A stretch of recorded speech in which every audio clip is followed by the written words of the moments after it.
Happy hump day, everybody. Welcome to the Sean O'Connell Show on ESPN 700 and 92.1 FM. Our show today on April Fool's Day is brought to you by our friends at Big Willie's. They've actually decided to cancel the food for today. You can't get April Fools. James Peterson decided not to come to work today, so nope, he's here too. I'm bad at April Fool's jokes. Yeah, I did the I don't have to work today, guys, to my wife and my boy. Up. And she goes, really? And I'm like, April Fools. Like that was dumb. I shouldn't have. I could have come up with a better one than that. Disappointed my family. Okay. It's all right. CB Buckner decided to pull his April Fool's jokes early this year, which is that's meta thinking. If you've been paying attention to the way that the ABS system is handled in Major League Baseball, if you're paying attention to the way that challenges on things like, I don't know, a first base umpire completely ignoring the base runner, following the ball instead, and then deciding that base runner is out. I normally pay almost zero attention to Major League Baseball after opening day and then into, July. I'm like, yeah, I got other things. All right, we're watching playoff basketball. We're doing March Madness. We're watching a playoff push in hockey. I could put baseball on the back burner, but the umpiring situation right now, and specifically a man named CB Buckner being so horrifically bad at his job, has definitely drawn my attention to Major League Baseball early in the season. Headed up to spring ball yesterday. We're going to talk about that. Carly Dockendorf is going to join us as the Red Rocks get ready for a regional meet where, it has been death, taxes, and the Red Rocks qualifying for nationals. They're looking to make nationals for the 49th straight consecutive appearance every year since 1976. With the exception of 2020. Carly Dockendorf, though, finds herself and maybe her gymnast not necessarily in the favorite spot this time around, so we'll talk about the mentality adjustment potentially there. We've got Adrian Denny joining us on the show. We're going to have some fun. We also have Jeff Triplett, who the NFL officiating is coming after league meetings is coming into the fore, and the officials and rule changes and the NFL have some things that they need to get sorted out. So that'll be at 1:30 on the show today. And despite my bad April Fool's jokes, Big Willie's is still sponsoring everything we do and still providing you with an incredible lunch, dinner, and any other time of day menu. Drink specials every day for $4 or less. Cold beers on draft. If they don't have it on draft, they've got it in a bottle in the coolers. The number one pool hall in Utah, 1717 South Main. Tell them OC sent you, and they will take extra good care of you. Sarah Todd also going to join us at noon to talk some NBA basketball and an upcoming NBA draft lottery process that I am firmly convinced is at least somehow manipulated by the NBA. But, Spence will lecture me that that's not true, and Gordy doesn't believe it, and Sarah doesn't believe it, and those are people who are a lot smarter than me when it comes to the NBA stuff. You're kind of on an island there, but yeah. It's okay. It's good content. You can argue with the people who actually know, and you can just not be convinced. It's great content. You need a couple of random kooks out there just being like, no, that's not how it goes, and I will happily fill that role as the NBA draft lottery conspiracy theorist on ESPN 700. And I really hope that nothing comes up and Sarah can join us today, like she said she could. I really hope so. I'm sort of hoping that she continues her streak of committing to be a guest and us telling everyone she's going to be a guest, and then her being like, "Oh, I got shingles. Sorry." Man, she's had a lot of things come up this year for sure. It's just so kind of a running bit at this point. Yeah. It's fine. So hopefully Hopefully, I hope the streak ends because I love Sarah as a person, as a guest here. But it would be a fun bit to keep going to. Okay, so James, I know you've already gone up to spring practice, and I should have already gone up to spring practice. Yesterday was the first time I was able to get up there because of the PFL schedule and the home schedule and the travel and all that kind of stuff. And look, it was an excellent practice. What we got to see of practice, you saw some fun stuff. Mana Carvalho with a couple big plays, nice throws from Devin Dampier. Chavez Soto, I think, is going to be a nice depth piece at that running back position.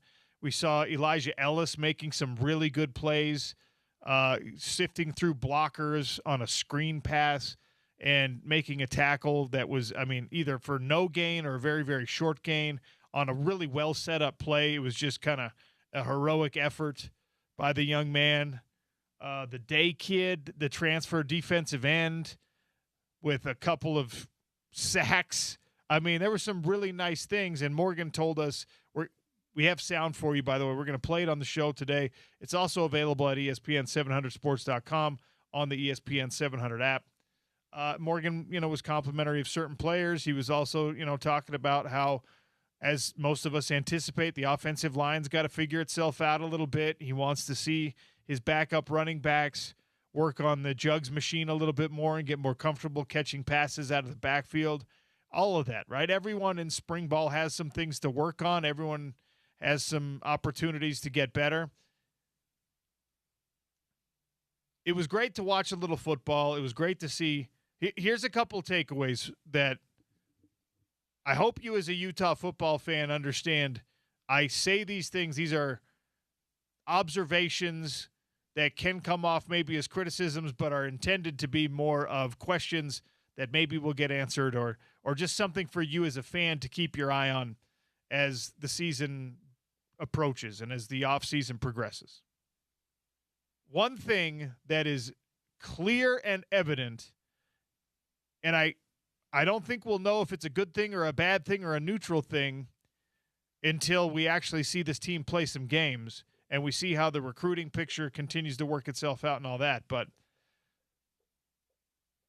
Morgan Scalley has a lot of philosophical similarities to his predecessor in terms of how he wants to be a physical football team. He wants to build a lot of things behind defensive excellence, etc. The guys worked together for 20-plus years. Morgan Scalley's program is very clearly not Kyle Whittingham's program. And again, we won't know whether that's a good or a bad thing until we see the product on the field.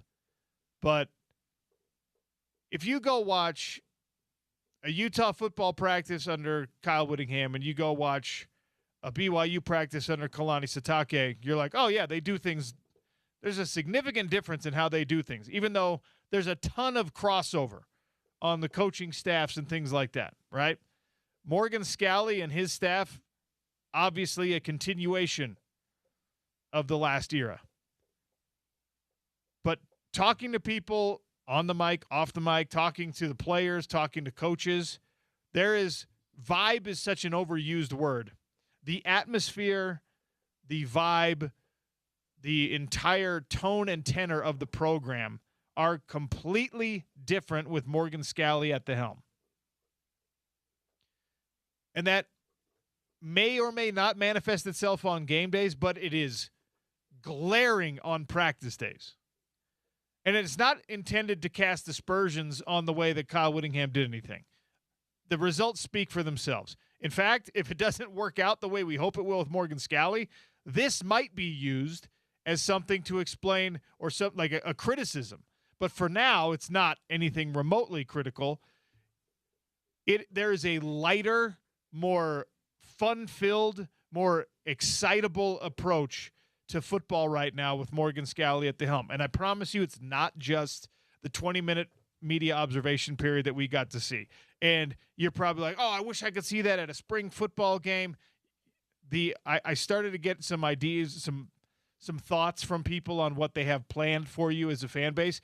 it is going to be, for you, the Utah football fan, the Friday used to be a spring game that weekend, kind of a exercise. It is going to be a more gratifying, fan-forward, player-facing opportunity for you than the spring football game ever was. And this is coming from a guy who loved the spring football game, even though it was kind of meaningless. I loved it. It was just tradition for me. It's a nice day out at the Rice-Eccles Stadium. You bring your kids. It's, they are front of mind up there. They know that the 22 Forever Foundation and the spring games contributions to the 22 Forever Foundation is massively important to the program, the fabric of the program, the fan base, etc. They're not leaving that behind. They're not forgetting that. They know that this fan base wants a day to engage, at least a day to engage with the players and coaches. They're going to give you that, and it's actually going to be a heck of a lot more engaging than sitting and watching mostly backups play a spring football game. And I loved that tradition. I really did. I wish it made sense for the team to continue doing it. Unfortunately, it doesn't make sense for teams to do that anymore. Not in most cases. And there's going to be plenty of programs that still go through some motion. Oregon's going to give you like a real spring football game because that's the way Dan Lanning does things. And guess what? You're going to get Oregon fans every time there's an injury, every time there's a bump or a bruise, and every time Oregon starts to lose games in November. We've been through this before. What are people going to say about Dan Lanning and his methods? Get with the times, Dan. You're wearing these guys. You're grinding them down to a stump. Like, I like Dan Lanning a lot. That's how it's going to play out, though. Okay? At Stop the end, being like Southeast Missouri State, Dan. If you have not seen what James is referencing, go to @RealOC Sports. I retweeted the spring ball practice tape. There is an absolutely absurd drill. It's not even like an Oklahoma drill. It's not bull in the ring. It is beyond that. It's not even half line. Okay?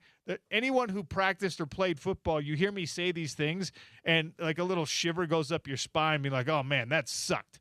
I hated that." Well, this is even stranger. As far as I can tell, it is one ball carrier and then 3 tacklers. And one tackler is like, I don't know, 5 yards away. The other tackler is 5 yards away, but they're both coming at a converging angle. So there's like a pincer movement coming toward the ball carrier.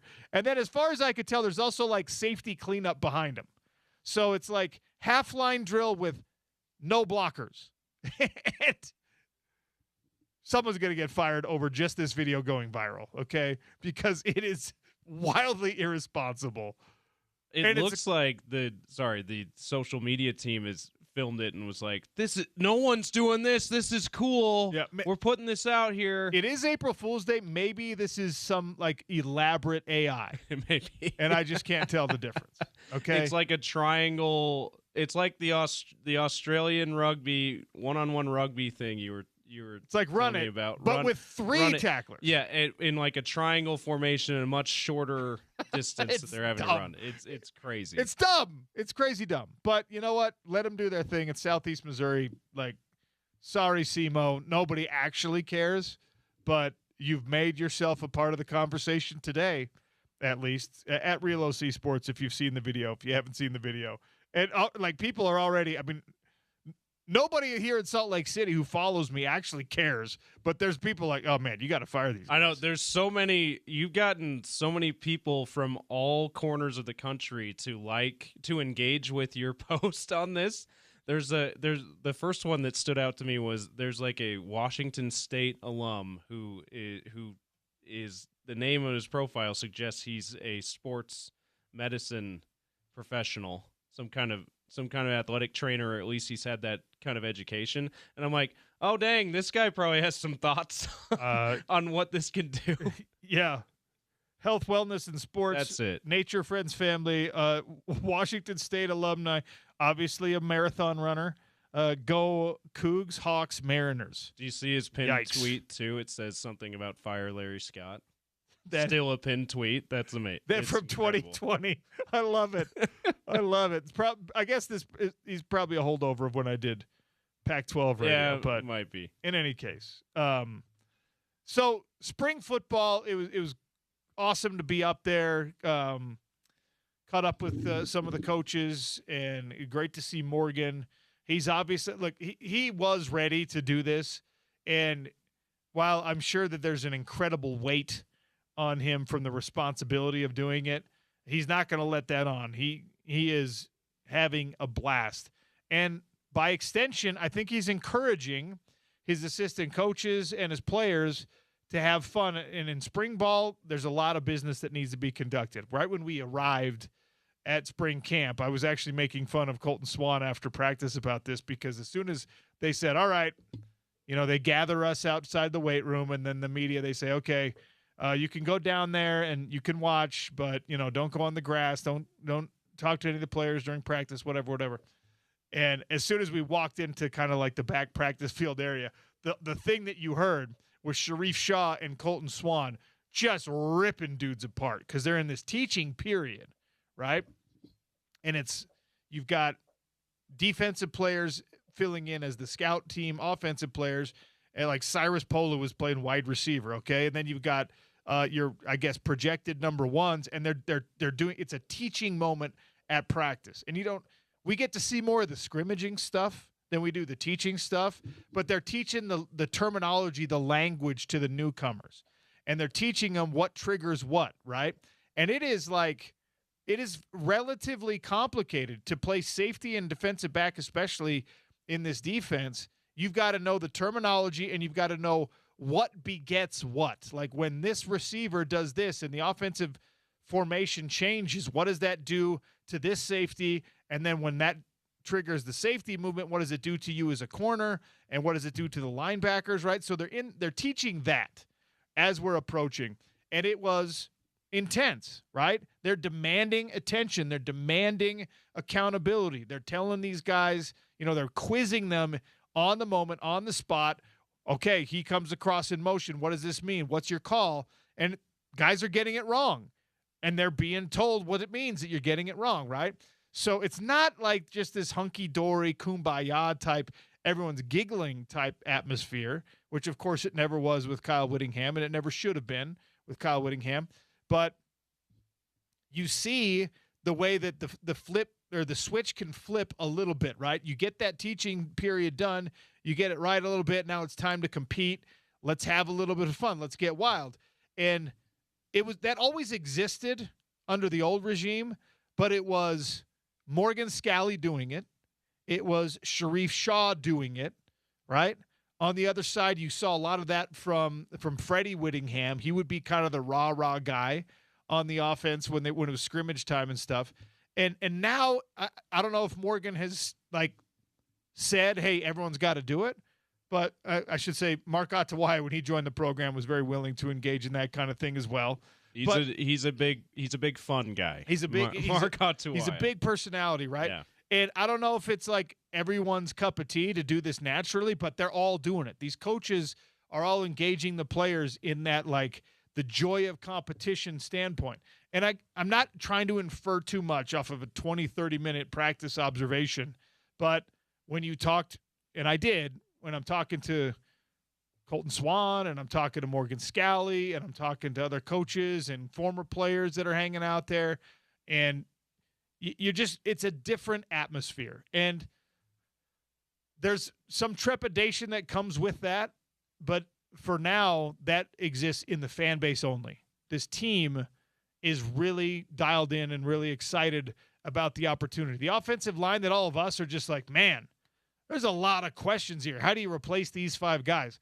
That offensive line group is like, finally, it's my turn. Not like, oh, my gosh, I got to be as good as Spencer Fano. What am I going to do? Who, by the way, Spencer Fano was there at practice yesterday, hanging out.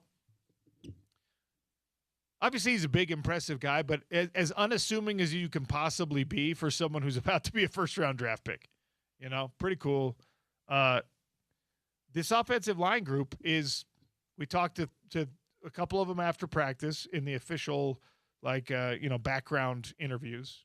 That sound is available at ESPN700sports.com. Yeah, who was it? Cedric Jefferson, Alex Harrison. And was it Jefferson that came from Montana State? Which one was the Jefferson. Jefferson did. It was interesting just to underscore your point about these guys' mentality, how they're not thinking about the past really. They're thinking about what a great opportunity they have ahead of them starting this season. Cedric Jefferson was like, I was at Montana State last year, guys. I don't know anything about what it was here before. So all I'm thinking about is what the best we can do with the group we have here, which is a great mindset. If that's really what the whole group is thinking, that's what you want. So you get a sense that there's going to be a time when they have to boil it down and be very businesslike. And there are periods in the practice where they're being very businesslike. When it's time to compete, these guys are having fun with that competition. They're getting fiery with that competition. That's a good thing, right? That atmosphere is good. Here's something I wonder about with this Utah football team, all right? And it's not meant to be, I'm not trying to cast aspersions, but there's not a lot of impress you off the bus type guys on this roster right now. There's not a lot of dudes that you look like you visually watch them competing and playing, and you're just like, oh my gosh, what is that? Who is that freak? There's just not a ton of that right now. Cash Dillon, kind of, maybe. And look, that isn't always an automatic victory for you if you've got those guys, right? We've seen it go both ways at the University of Utah. Van Fillinger was like the ultimate, holy cow, look at that off the bus type guy, right? And he had a hard time staying healthy, and he was an awesome competitor and a really good player, but it's not like he ended up being an All-American or anything like that. Devin Lloyd was the same thing. Like, geez, that is a big linebacker. He's got some real speed, and he was the best or second best linebacker in the entire country by the time he left the University of Utah. So the eyeball test is only as important as the eyeballs that we're judging with, but there's not a ton of like, ooh, that guy passes the eyeball test on this team. There just isn't. And again, take it as you will. That doesn't mean they're understaffed. That doesn't mean they have depth problems. That doesn't mean they're under-athletic. It just is like Britton Covey never really passed the eyeball test. He was an unbelievable player. Tobias Merriweather is the ultimate eyeball test passer and can't catch a cold sometimes. So there's that, like Dallin Bentley, we didn't talk about him most of his career. He's like, oh my gosh, the eyeball test. And it took him a while to really play to the level of his body, I think, right? So that was something that, unfortunately, and like it's a little aside, okay? This is point D I'm trying to make here. Like, especially on the defensive line, there's not like a, oh my goodness, what is that creature? There's no Lecky Fotu on this defensive line.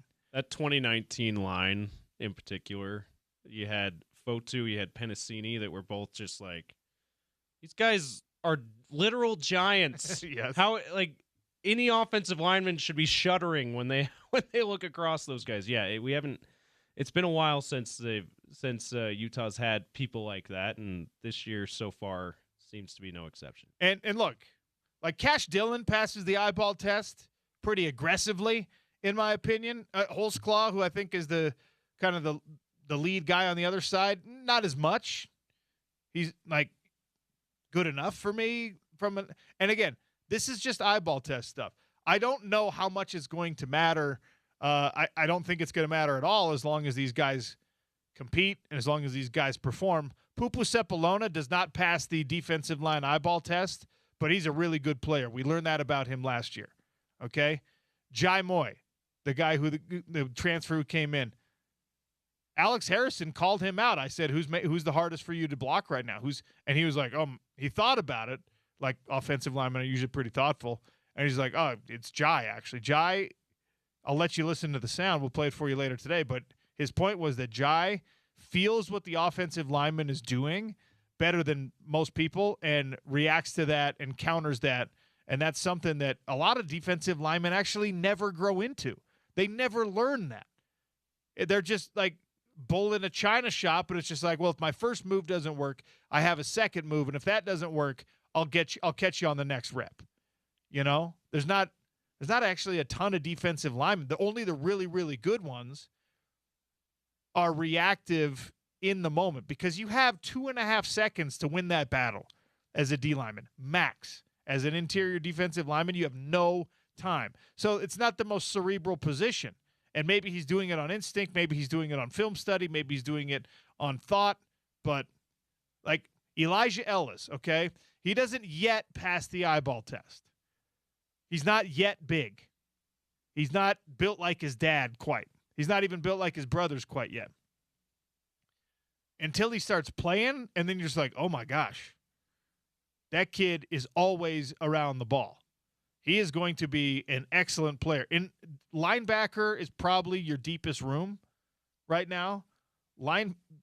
He might not even be in the lead rotation. He might not be in your top 3 linebackers. And if that's linebacker number 4 for you, yes, please. That is excellent for this University of Utah football team. So we'll continue to observe. We'll continue. But those were the 2 things that jumped out most to me. One on the positive end was just like, wow, that the vibe has lightened up quite a bit. This feels more like, I don't know, what probably all these players envision their college football experience is hopefully going to be. And that's not to say the business is not being done. It's getting done, but I think it's getting done in a way that probably carries a little bit less mental weight for these players right now. And then the other one for me, and is more on the negative side of the ledger, I think, for a lot of people, is just like, man, the physicality, the size, the raw, like, holy cow, where are they growing these things? There's fewer of those individuals than I thought this roster would have. There's some. Zaraway Williams, yikes. There's some of those guys.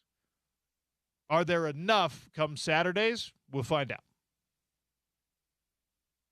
And again, that's a pretty reductive opinion because it's based on half an hour of watching these dudes play.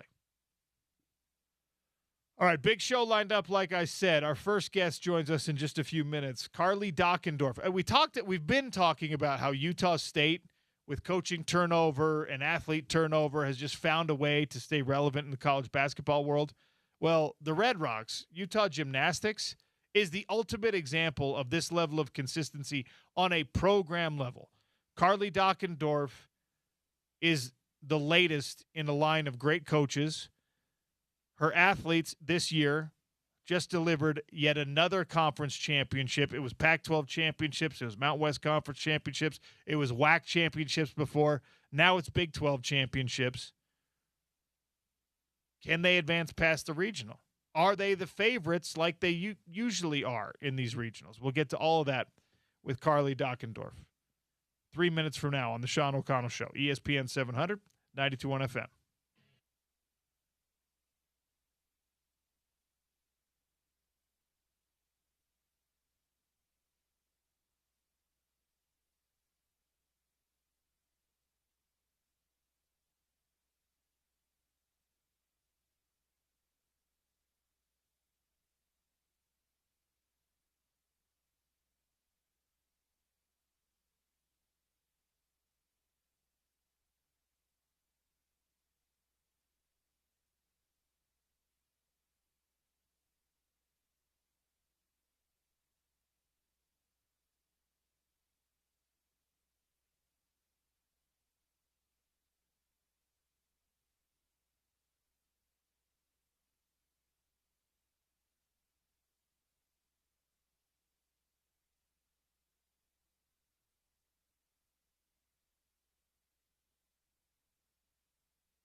All right, welcome back to the Sean O'Connell Show. Let's talk a little Utah gymnastics.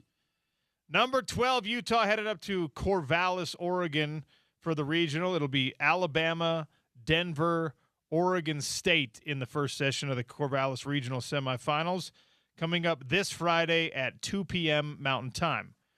We're lucky enough to be joined by the head coach of the Red Rocks, Carly Dockendorf, here on the Sean O'Connell Show. Coach, how are things? Good. Thanks for having me on. Pumped to be here. Appreciate you giving us some time. I know it's a busy time of year for you. Let's talk about back-to-back Big 12 championships first. A really dominant meet for you and your team. Did you have the feeling heading into it that everyone was dialed in and where they needed to be? You know, we get pretty amped up for the conference championships. It's a big deal. We never take it for granted, and I knew this team was going to be excited going in there, and so awesome for us to have it at the Maverick Center, which is, you know, kind of a home away from home for us, and have all our fans there. And yeah, it was such a great meet for us, and a really good building opportunity for us going into postseason. So, as you're building for this postseason and the regional and hopefully beyond, you're getting all these accolades coming in. All-American nods are out. Big 12 Gymnast of the Year for back-to-back years. This time it's Avery Neff. You're getting, individual Big 12 championships. And I know that these women are very accustomed to high-level success, but is there any level of compartmentalization where you have to be like, okay, this is great. Let's enjoy this for now. Congratulations on this. And we'll ignore it as soon as it's time to put in the work for regionals. How do you handle it? Well, I think we just use all of those accolades, and, some of the big results we've had this year is confidence going into postseason, knowing that we're so stacked on our roster with so many accomplished gymnasts, and even ones that, haven't competed this year. They have pushed the ones that have been and have made them better. So I really think we use it as just, a little confidence booster going in, and we're returning so many to postseason, which is huge for us. But yeah, lots of big things to be proud of this year, and we really feel like the best is yet to come still for this team. I was talking with Sammy Moore at Utah football practice yesterday, and I said, coach is coming on. If you're in conducting the interview, what do you want me to hear, or what do you want to hear me ask? And she said, this is a team that's maybe not as heavily favored as past years, and I wonder how that's affecting them. Do you have any sense of whether or not it's weighing on your girls? We actually did a bit of a deep dive into some of the data around our ranking because, on paper, we're ranked 12th, and UCLA and Alabama are 4-5. But when you kind of look at the data closely, it's a new scoring system this year, and we had a rough couple weeks in January, which really hurt our ranking. And with the new scoring system, you don't get to erase the start of season. And so when you look closely and you look at the numbers of what we've been doing for the last, 7 weeks, it is better than some of those teams. And so that to us is what's important, because it's not necessarily what your team looks like in January. It really is what your team looks like going into postseason. And sure, easy to say we're number 12 or the underdogs, but we really don't feel like that, because where we're at physically and mentally, and with our routines, we feel like we're as ready as we ever are going into regionals. So I'm going to do, this is the most sports talk radio thing that everyone talk. We all lean on this like, oh, it's postseason basketball, and that's just different. Hey, football in the postseason, it's different. And then if anyone presses us and is like, okay, how's it different though? It's harder to answer that question, right? So postseason gymnastics versus regular season gymnastics. We know it's hard. We know it's harder to win against elite competition. But can you characterize for me how the regular season and this regional, or even the Big 12 tournament and this regional, are different? There's so many good teams out there now, and so many good gymnasts in the NCAA, that postseason doesn't allow for major errors. And everything is on the line, and every routine does count. In regular season, if you don't have a good meet, like, you can still have the chance to, win your conference and qualify regionals. But when you get to postseason, one mistake, can cost you moving forward. So that's also what, to me personally, makes it so exciting because everything's on the line. Every routine counts, and that's how you get to the national championships, and just by being excellent everywhere. The physical abilities in gymnastics fascinate me because even if you're a great athlete, you still can't do what elite gymnasts can do. Yeah. So the physical side of it is incredibly fascinating, but for me, even more so, the mental side, especially as it pertains to mistakes when they happen. Like, I mean, I couldn't even walk up and down a beam without falling off. I can't imagine a rehearsed routine and then a mistake during that routine and having to pick it up right where you left off and having to compartmentalize and get rid of that mistake and execute the rest of the routine or the rest of my floor exercise or whatever after screwing up on a beam. Is that something that you coach, that you have to coach the, I guess, handling of adversity and just like forgetting of adversity?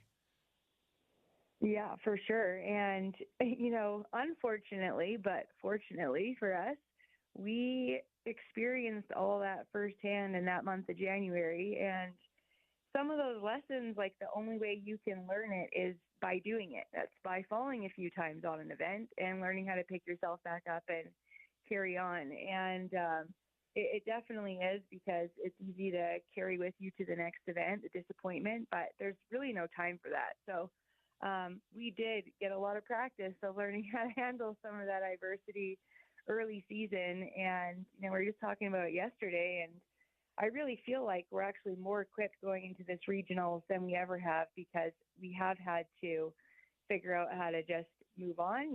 That routine happened, and now I still know I can do my gymnastics, and I go. And in past years, we haven't had to practice that as much. And then we go to regionals, and often we will make a mistake, and so then you do see our team tense up, and maybe you see some other small little uncharacteristic mistakes. But I really feel like we've gotten a lot of practice at that early season. So we feel pretty good about knowing how to handle those situations. Well, I hope you'll forgive me for belaboring the point, but is it something that you like spend time on in practice where I don't know if there's like mental exercises. I don't know if you're playing like self-help books through the speakers. The mental side. I mean, I'm fascinated with this with golf. I'm fascinated with this with baseball because these are such mental exercises in addition to the physicality required. But, everyone's watching, and these routines, it's not like in football where if you're on defense, you got 75 plays, and if you screw up one, yeah, it can be costly, but you got 74 more that you can make up for that issue. That's not the case in gymnastics. That's not the case in golf or in baseball. So is there a method to that maybe you lean on more than something else in order to get over those humps?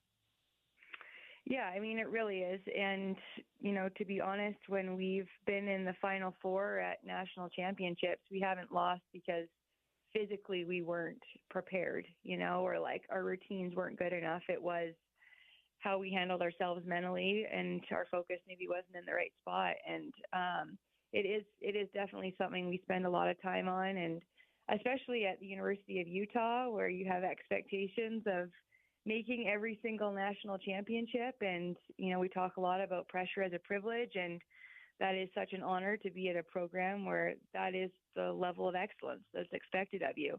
But what comes with that is, so much pressure, and how do you deal with that? And that's where we really, rely on our upperclassmen to help our underclassmen settle in with those expectations, and our staff. And we do a lot of rehearsing, a lot of practice meets, and talk about simulating, putting yourself mentally in the competition mindset of what's it going to feel like, what's it going to look like. All right, here you go. Someone just fell before you, and now you have to hit or we don't move on. And so we do everything we can. At the end of the day, I really think it just comes down to how much you care about your teammates and this program and what you're willing to fight for. Don't worry, Coach. Your team, as you're well aware, has only made nationals for consecutively longer than you've been alive. So no pressure, no pressure with that. Yeah, thanks. How do you, as the coach, handle it? Because again, gymnastics differs from some of these other sports that we spend so much time covering. It's like you kind of have to just turn them loose. At least that's my perception of it. The hay's got to be in the barn in gymnastics, because it's not like you're going to go out there and be like, hey, let's add another twist and try to earn some more points on this routine because we're reacting to something. Wait, does that happen? I don't know. Maybe I'm talking out of school here, but it feels like you just kind of got to be like, okay, we're here, we've done it, and go execute and make it perfect. Yeah, exactly. And relying on the work that you've done.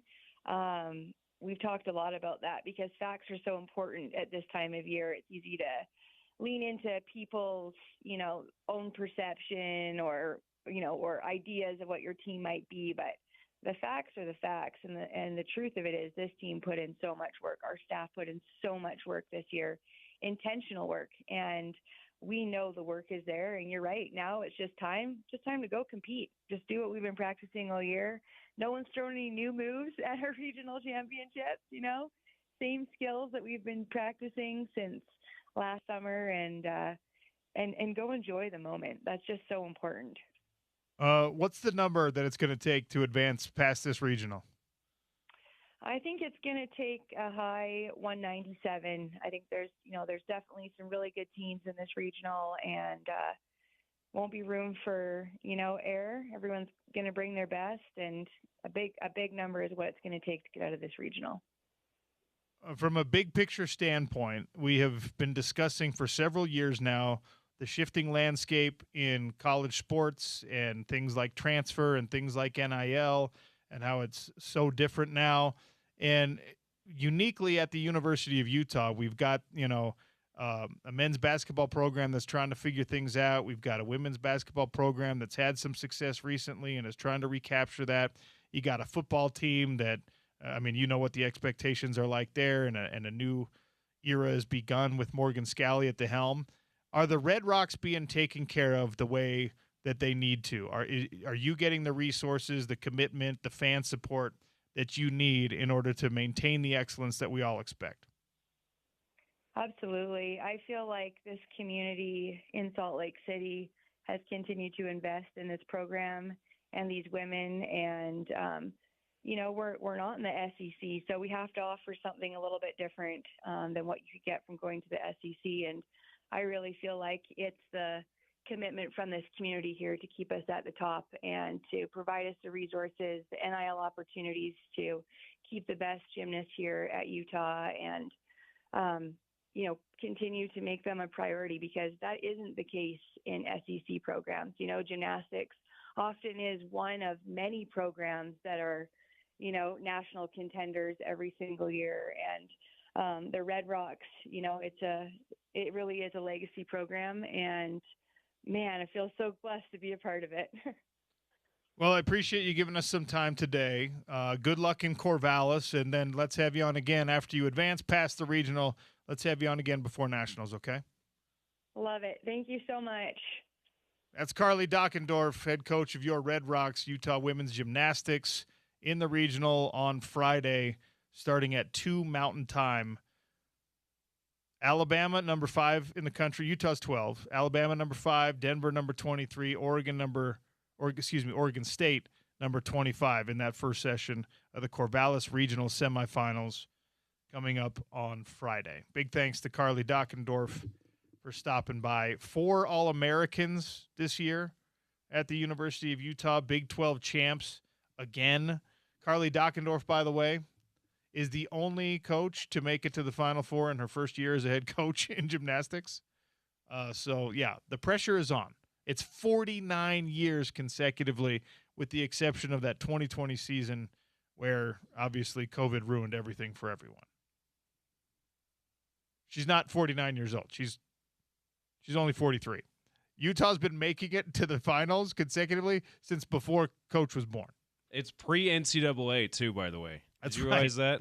Because women's sports has not always been governed by NCAA. This going back to 1976. That was like a few years before the NCAA took over women's sports. So she talked about it, an almost impossible standard to live up to, but in her first year, she's done it. So far this regular season, she's done it. We'll see if they can get back to nationals with a good showing in regionals this week. Fingers crossed. Go Red Rocks. All right, Hot Lunch is coming next on the Sean O'Connell Show. It's ESPN 700, 92.1 FM.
There's a wild run of April Fool's jokes happening right now on sports Twitter, ladies and gentlemen. Sean O'Connell Show, a little hot lunch coming at you.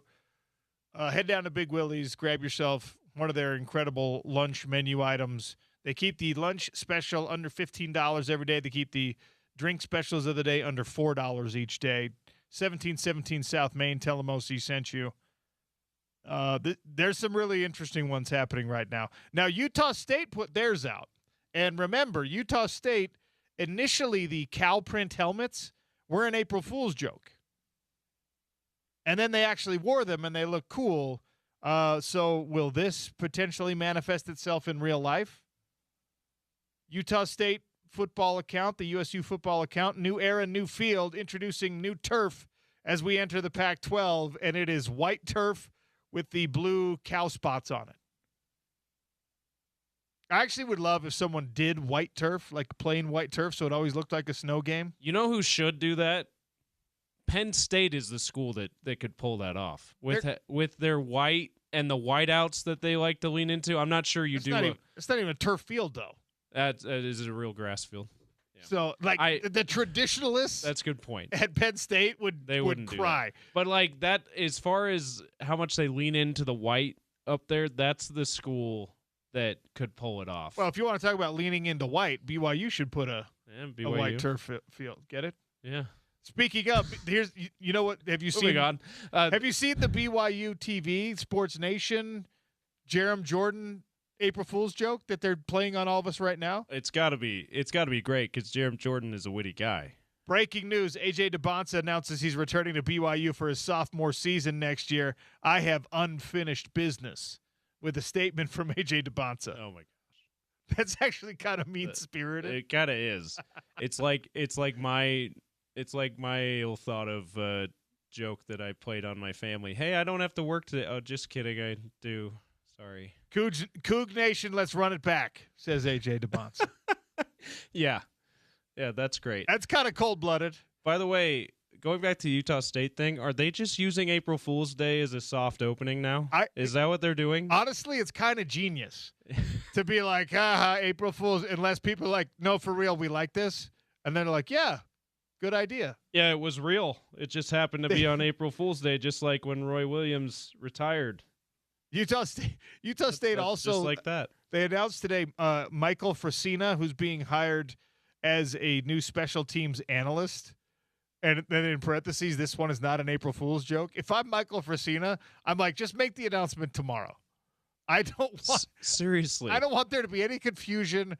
I don't want confusion in the back of my own mind on whether or not I really got hired. Like, let the rumors be out there because it's probably everything gets leaked before the official announcement comes. Let those rumors be on April Fool's Day and let everyone speculate whether it's an April Fool's joke, and then just put the official announcement on the second.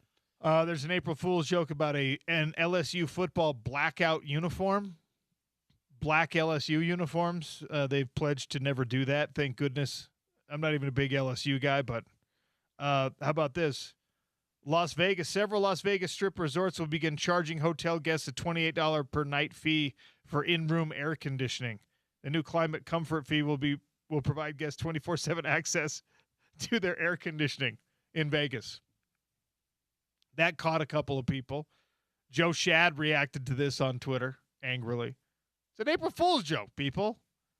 Or maybe Vegas is doing it as like a soft launch also, seeing how violent the reaction is. You know, this is, if athletic departments aren't already using April Fool's Day to just, we're going to put something out there and it's not a joke, but because it's April Fool's Day, we'll let people think it's a joke. If they're not already doing that, like, that's kind of a genius move. Like, hey, we're thinking about doing this. We're not sure if people will think it will be too ridiculous. Let's just announce it on April Fool's Day.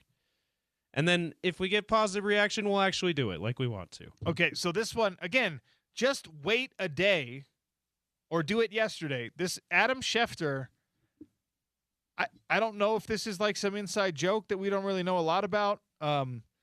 Adam Schefter is announcing that the voice of the Ravens, their play-by-play announcer for the last 20 seasons, is retiring. April Fool's Day is not the day to announce this, so I'm assuming it's a joke, but I don't know why that would be so funny. This is a statement from Ravens president Sashi Brown, retweeted by Adam Schefter. By the way, do you know what the name of the Ravens play-by-play announcer is? Do you know what his name is, James? I do not. It's Jerry Sandusky. Oh, that's right. It was a it was a problematic time for him back when that whole mess was occurring at Penn State, of which, of course, is completely unrelated to anything in his life. But the hate mail and the messages and the social media, like, what an unfortunate thing to have that name it's like, and be in football in some way. yeah, he's exactly. Yeah. Oh, It'd be terrible. Like, it's like and your whole life, you're probably like, yeah, that's my name is fine. Up until one of the most heinous, horrific, terrible, high-profile crimes ever around sports gets revealed, and it's someone with your name. yeah. And you're a member. You're like a forward-facing. You're the voice of the Ravens, for hell's sake. That's like a big deal. Yeah, you are the representative of the team for the fan base as the voice of the team. Before that, he probably was like, yeah, the worst thing I got was Tommy Boy jokes because of Sandusky, Ohio. Callahan Auto. Like, yeah, that's rough. In a much lighter way, you are our guy Dan Sorensen from Ute Zone. Oh, yeah. Founder of Ute Zone. Great guy. Every time the Chiefs played a playoff game, he would get all kinds of like hate tweets from Utes fans and and Chiefs haters because of BYU great Daniel Sorensen. People on Twitter would think, "Oh, I found Dan Sorensen on Twitter." It's a different Dan Sorensen. So he probably still gets those sometimes on Chief games, even though Daniel Sorensen isn't playing. Let's see. This from the Sports Business Journal. The NFL and Tomorrow Sports are launching a professional flag football league aimed at creating a premium, tech-driven experience for fans.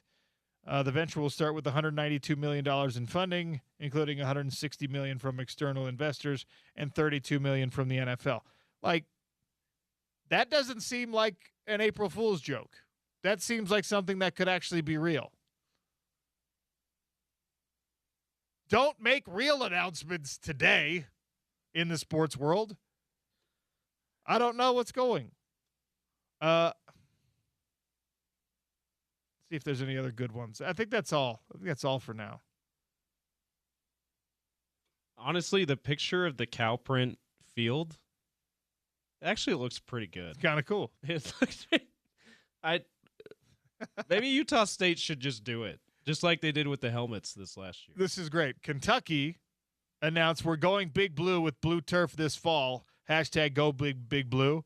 And the Boise State football account just tweeted at them, cease and desist. Because, of course, they have the blue turf. That's fantastic. All right, but seriously, stop with the announcements because you're going to catch me on a couple of these. All right, so don't do it.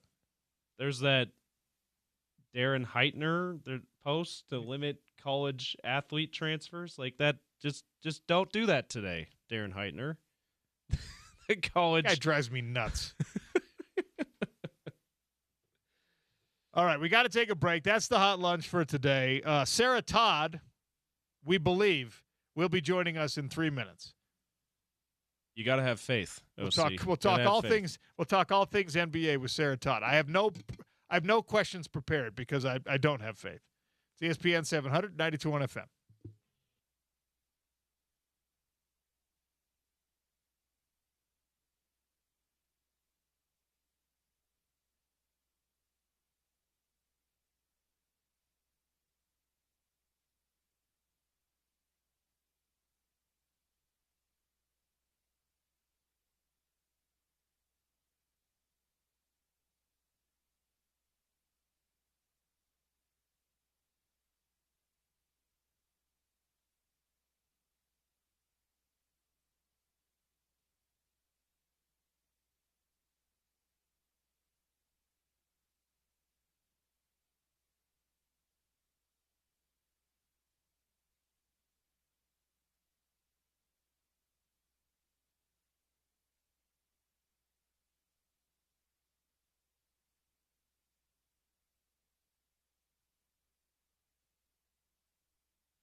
Welcome back to the Sean O'Connell Show. Hour number 2 begins with an illustrious guest who can now be heard on rare occasion filling in here on ESPN 700 as a radio host. Sarah Todd at NBA Sarah, NBA insider and friend of the program. We welcome her back. Sarah, how are you? I'm great. I like to keep you on your toes. You don't know if I'm going to be here. then you lose the faith, and then I show up right when you least expect me. I was only being facetious about the losing the faith thing. I knew you would show up, mostly because I saw you like last week. So anyway, lots of stuff to get to with the Utah Jazz. But before we get there, I'm interested in a story that came out. I think I first saw this yesterday. Mark Cuban went on a podcast, and he talked about how he regretted selling his majority shares of the Mavs, not because he regretted selling it, but because of who he sold it to. My question for you is, does the rest of the NBA world regret Mark Cuban selling the Mavs? Was he a better owner, a better steward of the Mavericks than Adelson and Dumont? I mean,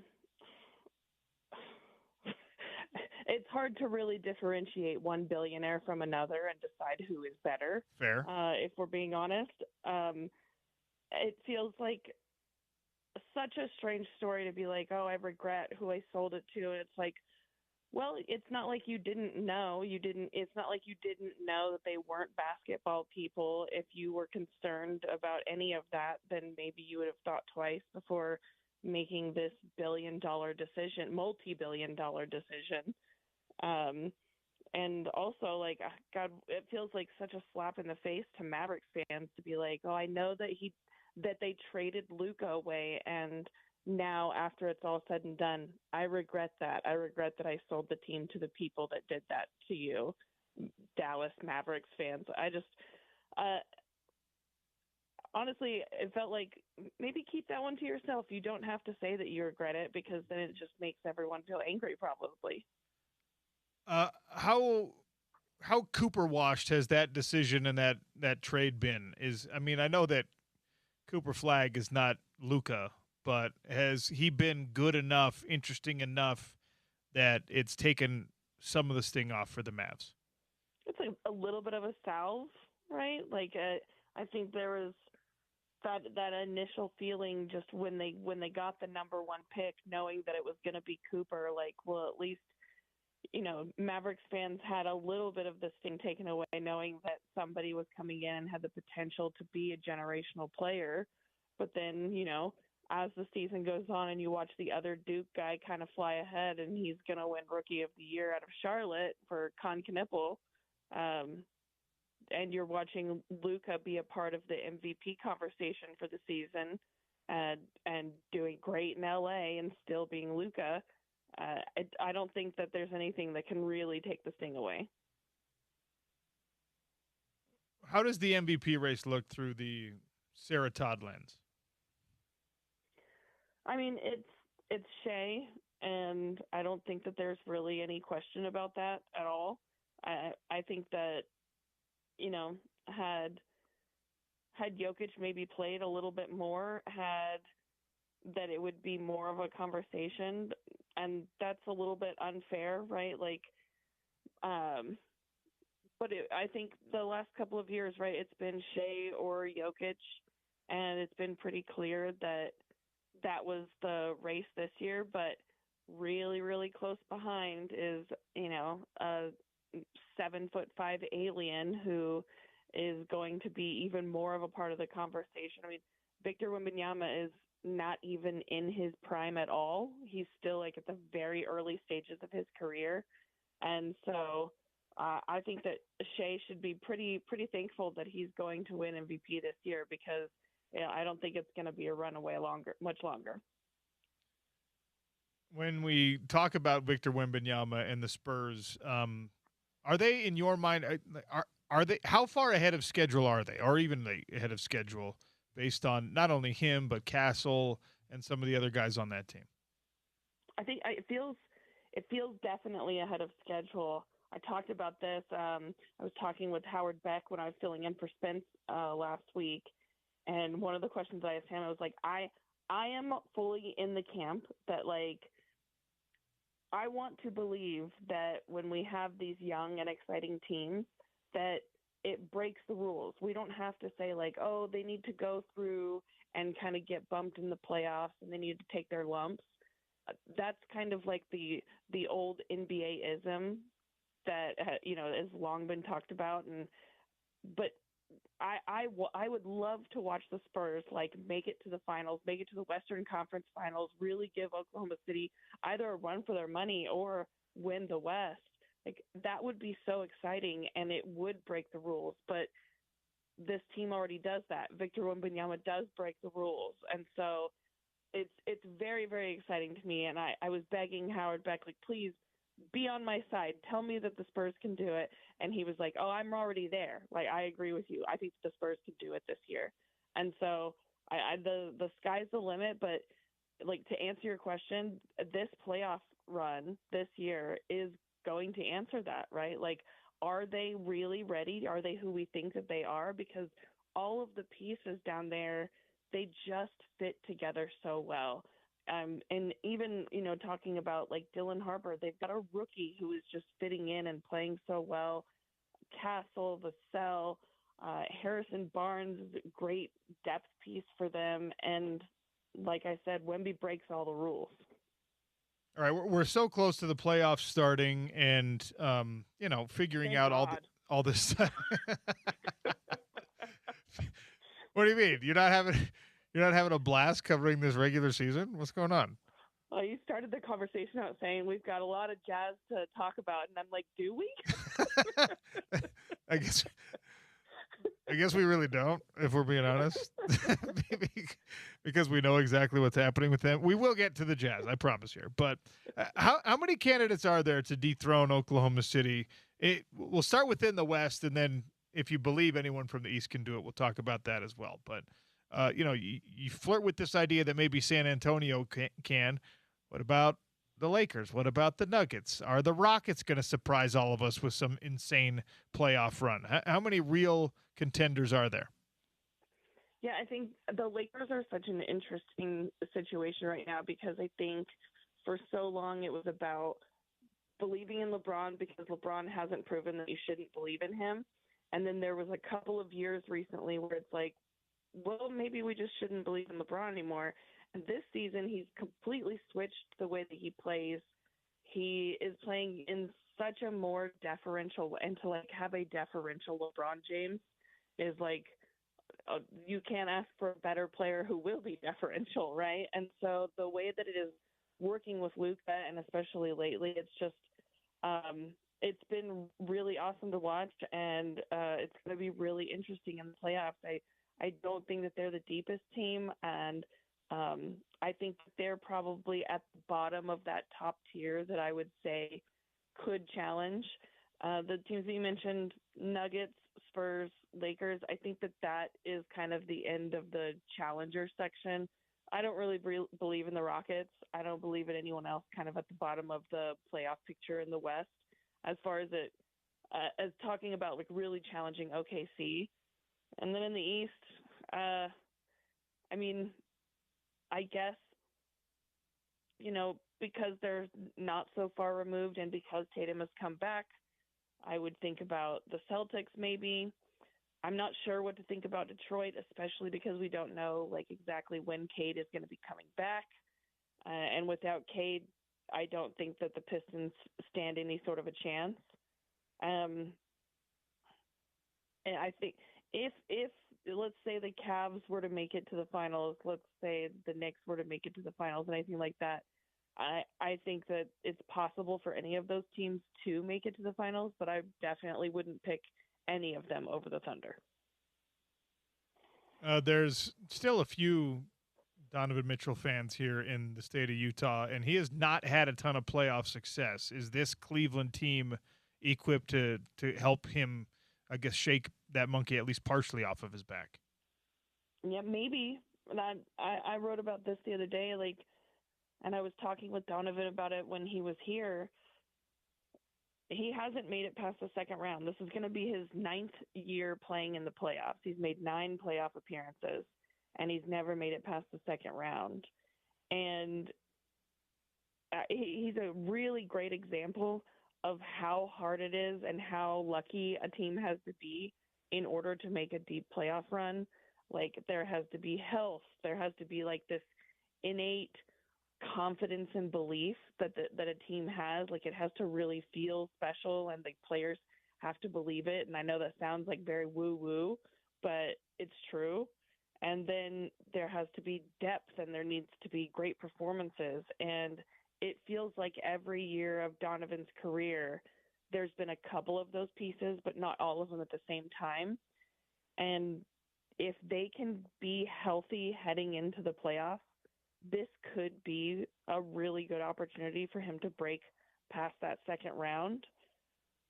But it all has to come together perfectly, and yeah, there's just no telling. And in the East, really anything can happen. I mean, I have Western Conference elitism, and so I never really believe in anyone from the East.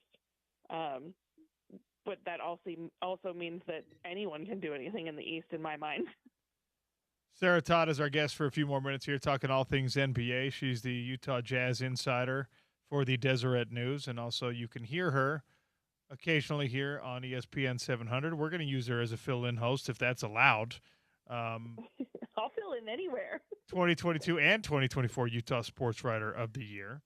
Okay, let's talk a little Utah Jazz. I heard you and Porter, when you were filling in, you were discussing the very slim mathematical possibility that the Jazz, positioned where they are right now, could actually lose the pick, even if it stays where it's at right now. Are we in a world where there's any type of internal or even external fretting about that possibility? Yeah, there's definitely fretting. I mean, less fretting, I think, than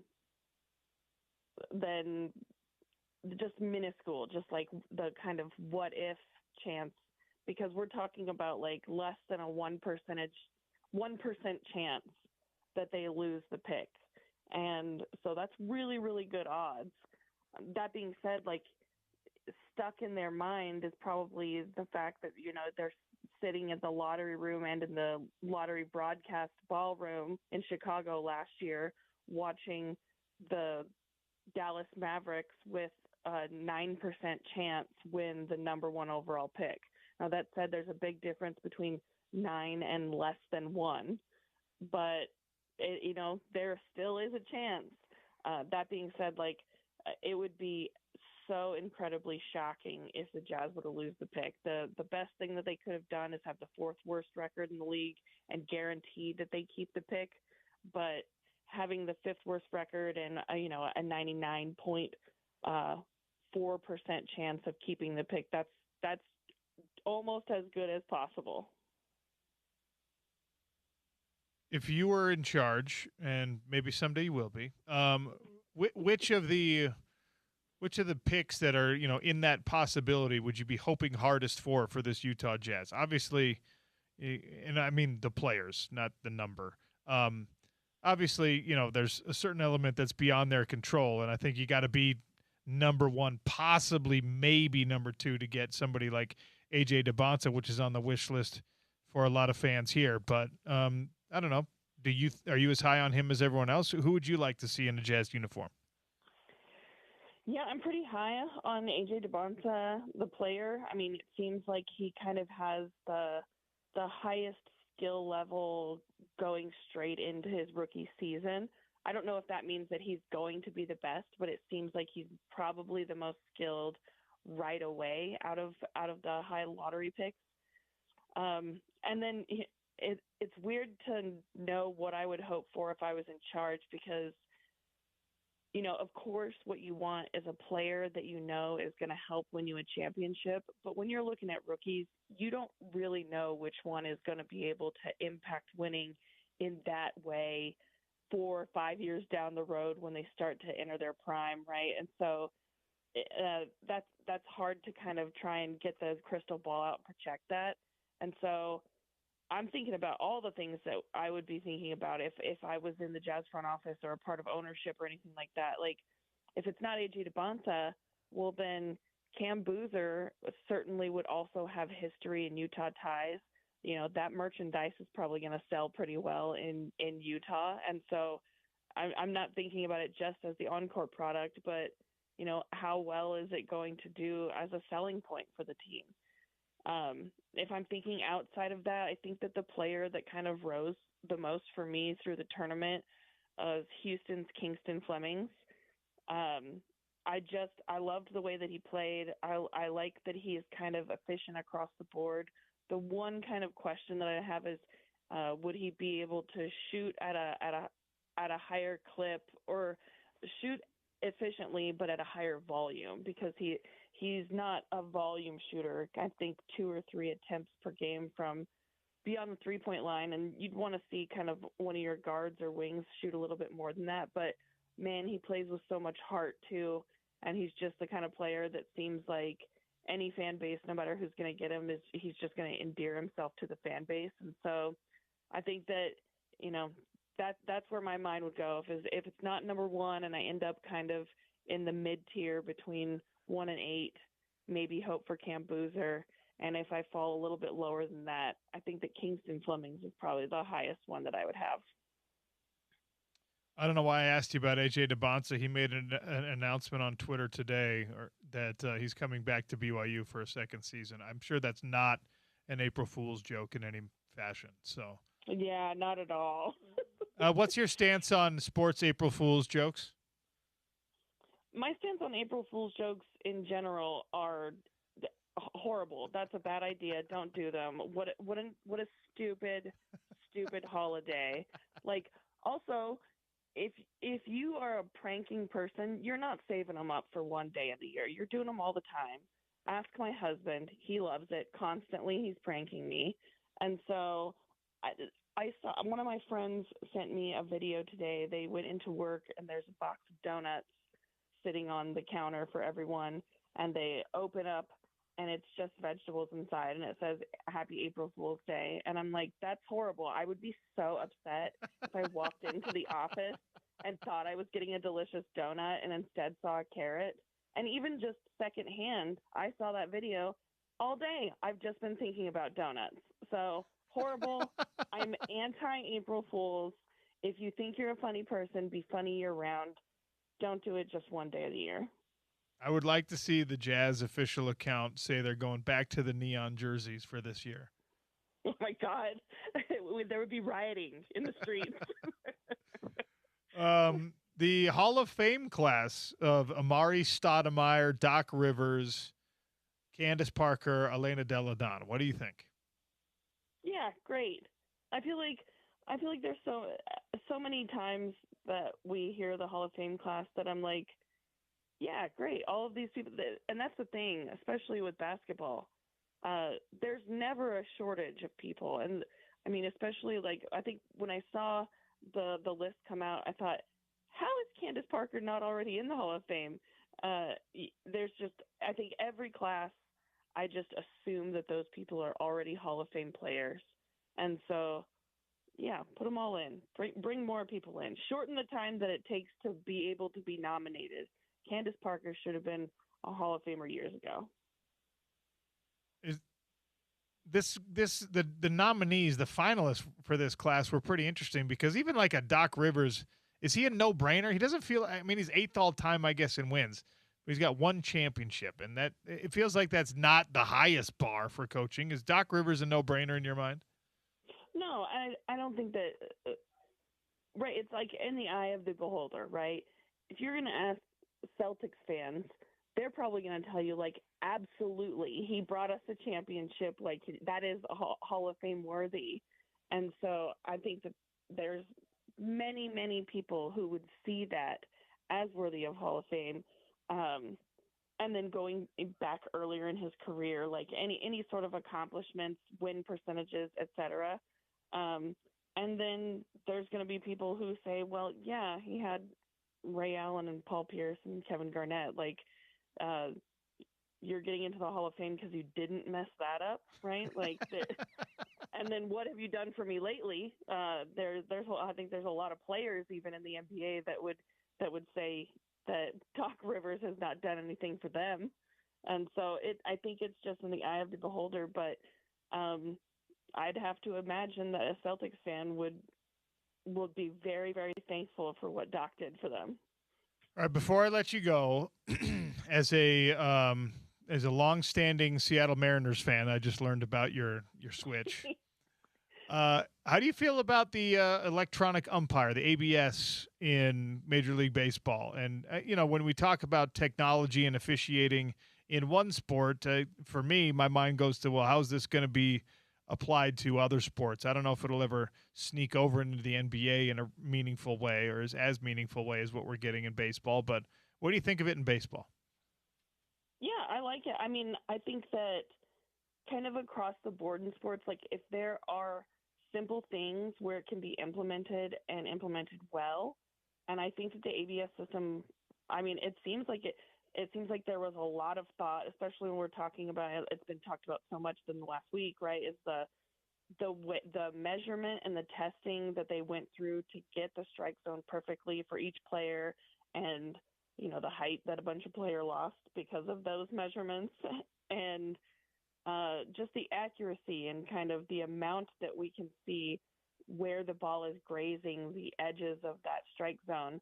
That's incredible, and that's useful, and I love it. And I think that when you talk about it in basketball, for example, like there are things that electronically, like if you're trying to examine goaltending or out of bounds calls, like if there's ways that we can make it so that we're as accurate as possible, and any sort of like camera angle or examining that we can do with technology that makes it more correct more often, and it doesn't take up a bunch of time, then yeah, I'm all for implementing that. I don't want to do something that's going to add a ton of review time, and I think that right now, I think the first week of games that they were saying that the average ABS review was 14 seconds. Great. Absolutely wonderful. We're doing less than a half a minute. That's exactly where you want it to be. Sarah, I appreciate you giving us some time today. I look forward to our next chat. Thank you very much. Yeah, I can't wait to be on for a Friday so that I can complain about more stuff than just April Fools. We will give you opportunities to air grievances, I promise, because you're still on the Mount Rushmore of all grievances aired. So, and I've been saving it up too. I'm ready to go. we're just going to call you on Friday just to air the grievance. All right, so keep your phone on. Sounds great.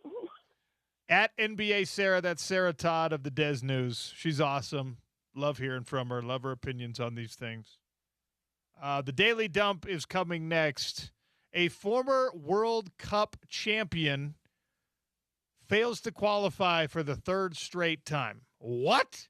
We'll discuss on the Sean O'Connell Show, ESPN 700, 92.1 FM.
All right, Valley Plumbing, Heating, and Cooling.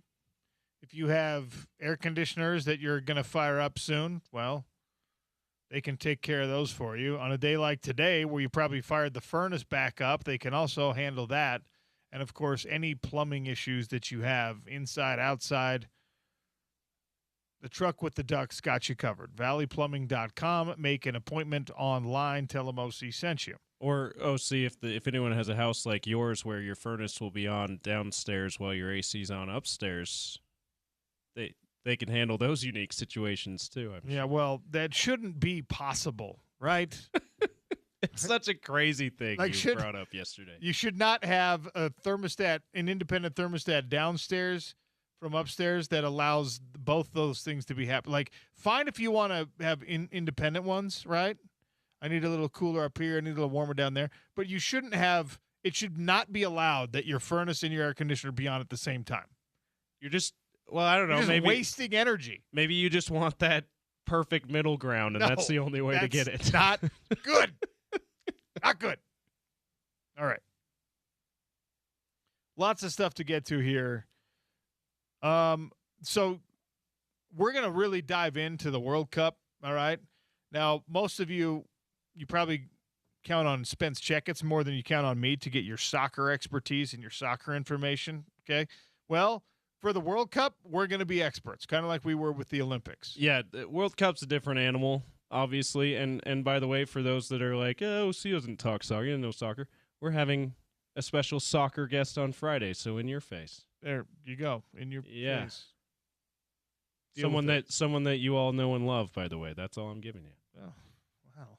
Yeah. What a tease. U.S. men's national team lost 5-2 to Belgium, 2-0 to Portugal last night. And I figured out how and why. All right? Okay. There's all these conversations happening about this being the most talented team that we've ever had. We learned plenty of times now with Utah football that when you say that, you are cursing a team. Hey, is this the most talented team you've ever had? Yeah, I think it is. Never once did any of those teams live up to the expectation. Not once. It just there's something about those particular words, that characterization of a roster. I think this might be the most talented team that we've ever seen. They're going to lose. Now, maybe they'll make it to a semifinal. They're going to lose. They're not going to be a champion. If you want your favorite team to be a champion, you have to say, downplay. We got some issues, but I think we'll compete. Yeah, you got to downplay. Downplay it. Besides Utah football, OC, because I know they're number one as far as your sports fandom go. Is there a team that you can think of that was doomed by that? Well, that regular season Warriors team, best team in the regular season, they were doomed by their own hubris. When like that you're James. like a fan of though, like that you were a big fan because the Warriors you covered them, so you probably came to root for them affection. A little bit. Okay. We've seen it with BYU plenty of times. Yeah. I'm not fitting into your box of fandom. The San Francisco 49ers have several years been betting favorites to win a Super Bowl. That's a good point. In recent history. That 23 team, maybe the most recent Super Bowl appearance team. You and I were both like, I know.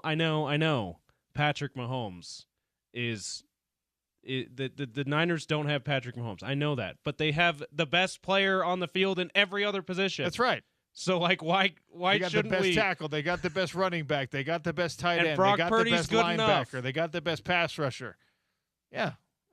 Yeah, that's a good point. I think I'm going to have to think more on mine in particular. Maybe that 2015 Ohio State team that was defending their title, the first college football playoff year. They win the title, and they bring basically everybody back, and then they only lose one game that year, but it knocks them out of the Big Ten championship, and they don't end up making the playoff. Maybe it was that team. So I'll have to think a little more on that. Here's the plan, guys and gals. If you want the U.S. men's national team to advance out of pool play, you want them to be a factor in this World Cup, you got to start complaining about them. You got to start being like, we don't have the speed. And different than complaining, hey, they don't live up to expectations, because that's feeding into the feeding into jinx. that. You're acknowledging the expectation. Yeah. And you're thinking that the expectation is a valid thing. No, what you need to be doing is just like, we don't have the goalkeeper. Sorry, we don't have the keeper to win it. The formations, they got to go 5-2-1-5. We got to go Mighty Ducks flying V. Wait, not enough flying V for me to believe in them. All right, exactly. Soccer talk. Staying on the World Cup front, Italy was champions of the World Cup in 2006. They won the World Cup. Yeah. Okay. Despite Zinedine Zidane's efforts to headbutt them out of the game, they won that World Cup. And now we're heading into the third straight World Cup where Italia, they're what, 5-time winners? Most recently in 2006. Allegedly a big soccer nation. They are not even in the World Cup this year. They lost to Bosnia on PKs, and they're out. That is 3 World Cups in a row that Italia will not be on the world stage. And eliminated by fantastic soccer nations, by the way. By the way, Bosnia, the decider, scored by an American of Bosnian heritage. Love that. Who played for the U.S. men's team and then was just like, I'm not really killing it over here, so I'm switching my nationality to Bosnia. So this is karma from their World Baseball Classic team that beat Team USA with all USA players, basically. That's karma for them. Just a bunch of dudes from Long Island. So Italy is out for the third straight World Cup. Bosnia eliminates them this year. North Macedonia. Can you point out North Macedonia on a map? You spent a couple years of your life in Eastern Europe. I probably couldn't. I mean, I might be able to in the old maps in the back of the Bible in the that they have that I looked at a lot in church. 877-353-0700. Name for me one country that borders North Macedonia right now. Okay. Let's see. Is it Serbia? Yeah, Serbia does have a. Okay. Serbia's southern border is North Macedonia, if I'm not mistaken. Okay, then I know where like it is. the point of Serbia. Now I've got my bearings. I know where it is. Yeah. I did not know this. I did not like North Macedonia is just right above Greece. Is it really? But here we are. Okay, North Macedonia eliminated Italy. Sweden eliminated Italy. Sweden, that's respectable soccer nation. Yeah. And now Bosnia eliminated Italy. We have not had this level of like crisis control on anything in the United States. This is effectively if like the U.S. men's basketball team, they were just like, oh yeah, we didn't qualify for the Olympics, guys. Yeah, that's how much they care about soccer in Italy. That's what it would be. There was a ton of hand-wringing when the U.S. men's national team last missed the World Cup with the 2018 cycle. There was a ton of that, but yeah, times that by like 10,000. But the rest of the world was looking at it and just being like, yeah, U.S. whatever. Yeah, like that's You're not mid. your thing. Soccer's not your thing, right? And they actually relish in the fact that we're not good at soccer. How would a petty Italian say, oh, soccer's not your thing? It's a great. I don't know. That was me trying to get you to do your Italian accent. My Sister Maria Italian accent. I will not. You're not taking the bait. That's fine. So yeah, Bosnia, Sweden, North Macedonia. They've done the honors of eliminating Italy from the World Cup. Now 3 consecutive World Cups. There's now 16-year-olds in Italy that have never seen Italy play in a World Cup.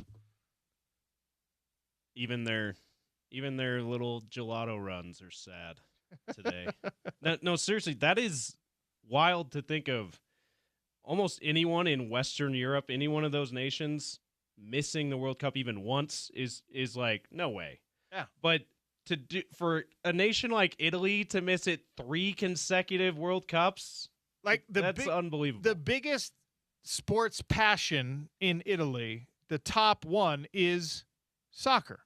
Yeah. I mean, After Gladiators. Oh, I'm They're sorry. not notoriously passionate sporting people anyway, but still, like, every nation has its main thing that they like the best, and it's like soccer and cycling in Italy, right?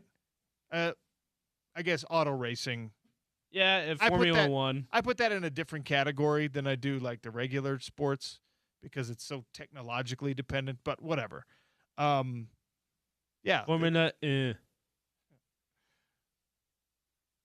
Tommy Lloyd coaching Arizona through this Sweet 16, Elite 8 into the Final Four, where he's got a tough test against Michigan. And remember, Tommy Lloyd, Arizona head coach, was a Gonzaga loyalist for 2 decades before finally taking his own head coaching opportunity as the man wearing Wildcat blue. Now, there's a lot of scuttlebutt rumor. The North Carolina message boards are all going bananas because Tommy Lloyd has not outright denied his interest in North Carolina. He has not flat out stated, I'm at Arizona. I'm going to stay at Arizona. I have no interest in North Carolina. Coaches are not served to do that when their name is up for a job. The right thing to do is to let your agent handle it, to not mention it on the positive or the negative, because it's either going to give you the job in North Carolina or it's going to give you an incredible amount of leverage to get a raise from Arizona. In both cases, if you say, I'm not going to Chapel Hill, then you remove that leverage, right? So if I'm an Arizona fan, I'm not freaking out about Tommy Lloyd leaving yet. If I'm a North Carolina fan, I'm not celebrating him showing up at North Carolina yet. I think that if anyone on that short list of elite candidates out there is more likely to stay at their current post, it is Tommy Lloyd, because that's what has characterized his career. He's just been a dude that stays put and builds in the long term. I don't know what the money disparity would look like, but could be significant. Well, Do you think Tommy Lloyd's going to North Carolina? I might, and I say I might because I'm just not sure who the next head coach is going to be. It feels very up in the air. But I might feel like Dusty May is more likely. Michigan head coach is more likely to leave than Tommy Lloyd. And it's a combination of, yes, Tommy Lloyd has earned this reputation of, I stay at one place for a long time. He was the lead assistant for Mark Few, who, by the way, is in the Hall of Fame class as well, at Gonzaga for what, a couple of decades, and like the lead assistant of an upstart program of Gonzaga that's turned into a borderline blue blood. Like, that guy's getting a lot of calls every year, right? So he probably turned down a bunch of head coaching opportunities. He definitely did. Now, he didn't turn down head coaching opportunities of the magnitude that we're talking about now. North Carolina, he didn't turn down blue blood opportunities, but he turned down respectable program opportunities. That maybe he could be one step away from taking the Arizona job years ago if he'd have taken one of those jobs, right? So there's that, but also we talked about this earlier this week. As big a deal as North Carolina basketball is, you're kind of already at the North Carolina of the West, right? You're already at one of those places in Arizona. So I wonder how people in Tucson would feel about North Carolina of the West.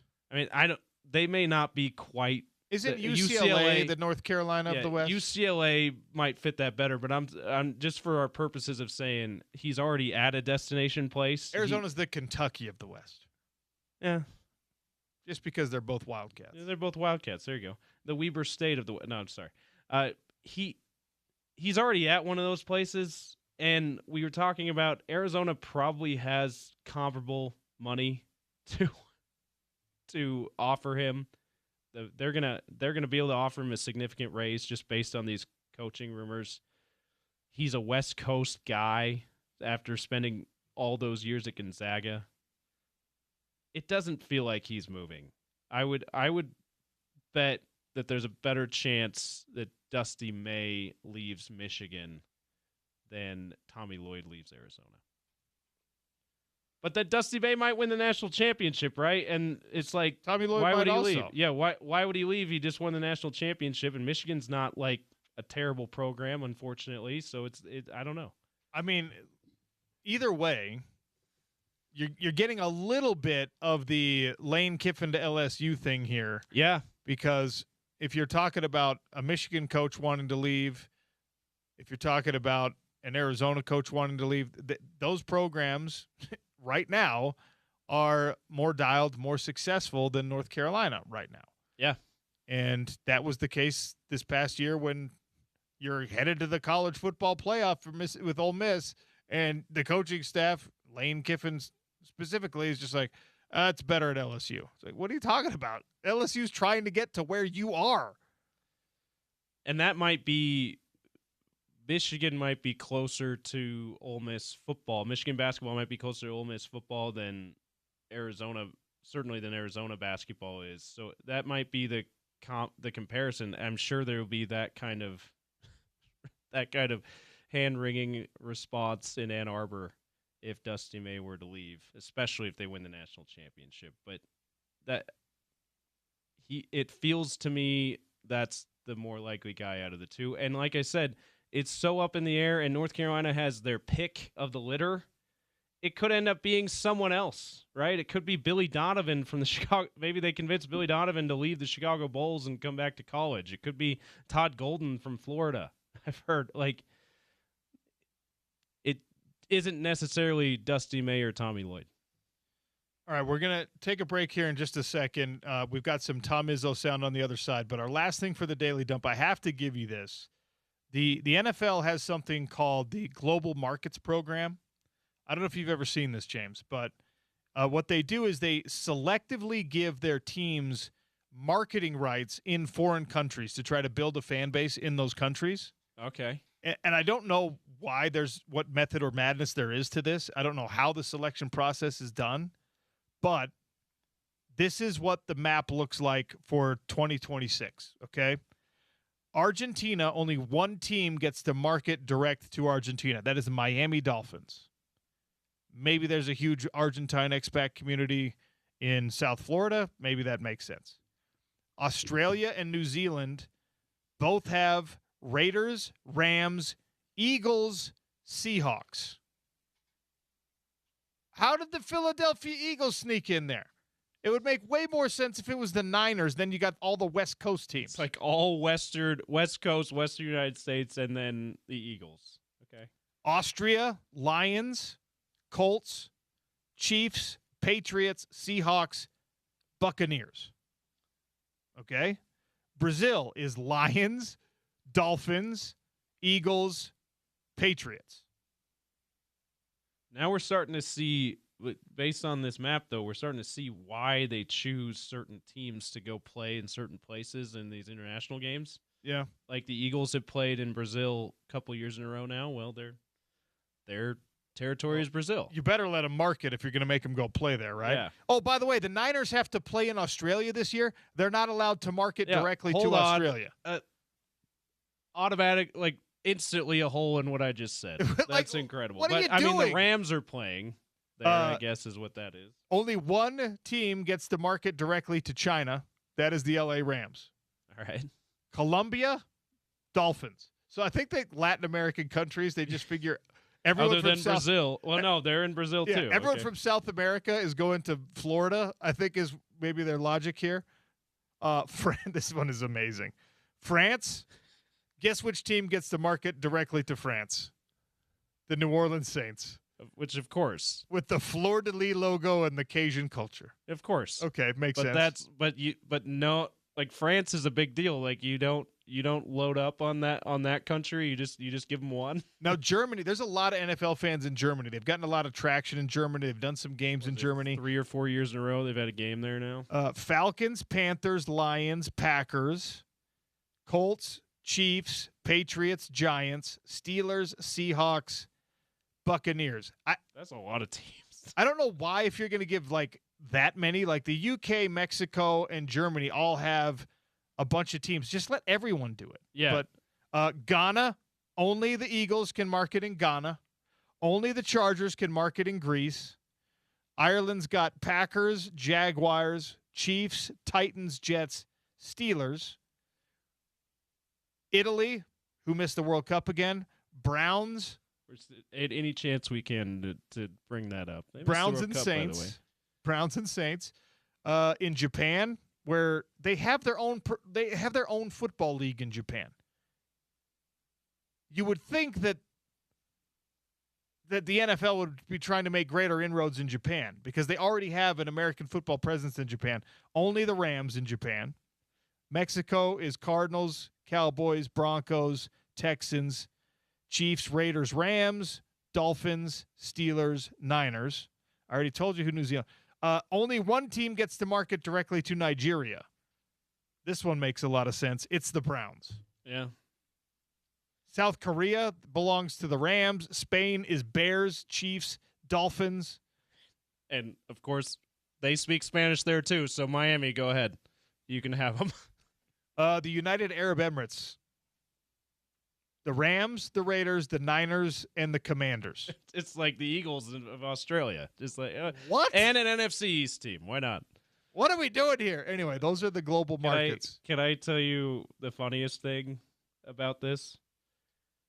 If I'm not mistaken, the Chargers only get one country. Yeah. That's Greece. It's They also play in LA, and they've been in Southern California way longer than the Rams have been in Southern California. And yet the Rams are the ones that get all the East Asia countries. And Australia, who's not that far from there, right? So it's like first glance, you're like, oh, okay, it makes sense. They put an LA team, put LA, Japan, China, Australia. But then you're like, hold on, how come the Chargers don't get the market there? You know what's awesome? It's the same city, The Vikings, same stadium. The Vikings only get to market to the United Kingdom. That's another, yeah, and the Jags too, I think. Jags have two. The Jags have Ireland in the UK. Like, the Titans have one spot. I mean, it's funny that these decisions have been made this way, where it's just like, Arizona Cardinals, sorry, you get Canada and Mexico. Nobody else cares about you. And my Colts, just if you speak German in that country, the Colts are your team. That's right. Like, all right, Austria, Switzerland, and Germany for the Indianapolis all right, Colts. fine. All right, cool. I want this job. Okay, I want. You would to work, switch it up every 2 years just for randomness sake. I want to work in the NFL's global markets program. I want to be like, you know what? You got to fly me to Australia. I'm going to walk around in a Philadelphia Eagles shirt and see if anyone even knows who the bleep that is. All right. Do we have time? Let's make time. Do we have time for Tom Izzo sound? All right, we'll do it quick in the next segment. It's the Sean O'Connell Show, ESPN 700, 92.1 FM.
All right, we got Adrian Denny joining us for a little Between the Pipes. That's coming up in just a few minutes. We've got lots to talk about left on the show. You can track your bracket at ESPN700sports.com. The $1 Million Bracket Challenge brought to you by Big Willie's, Game Day Men's Health, Intermountain Bobcat, Budweiser, International Sportsman's Expo, and the Utah RV Super Show. James dug up some interesting Tom Izzo sound. Look, he's a legend. We didn't know. Apparently, Tom Izzo, he dropped the bomb. He revealed he almost took a Phoenix Suns job. But he was, more pointedly, he was asked about the state of college athletics, and this was on the Dan Patrick Show. Hopefully you had a chance to hear it right here on ESPN 700. His answer was interesting, and we'll play it for you now. I think I'm just too stubborn to retire, Like, I feel good, to be honest with you, Dan. I still have the energy. I still love my players. I don't love my profession. And but that's 3 out of 4 are on my side.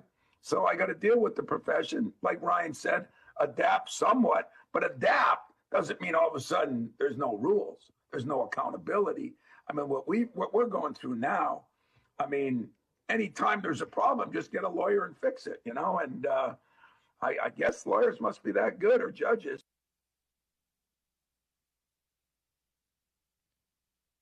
You mentioned lawyers, which you never want to hear head coaches having to talk about, if we're being honest.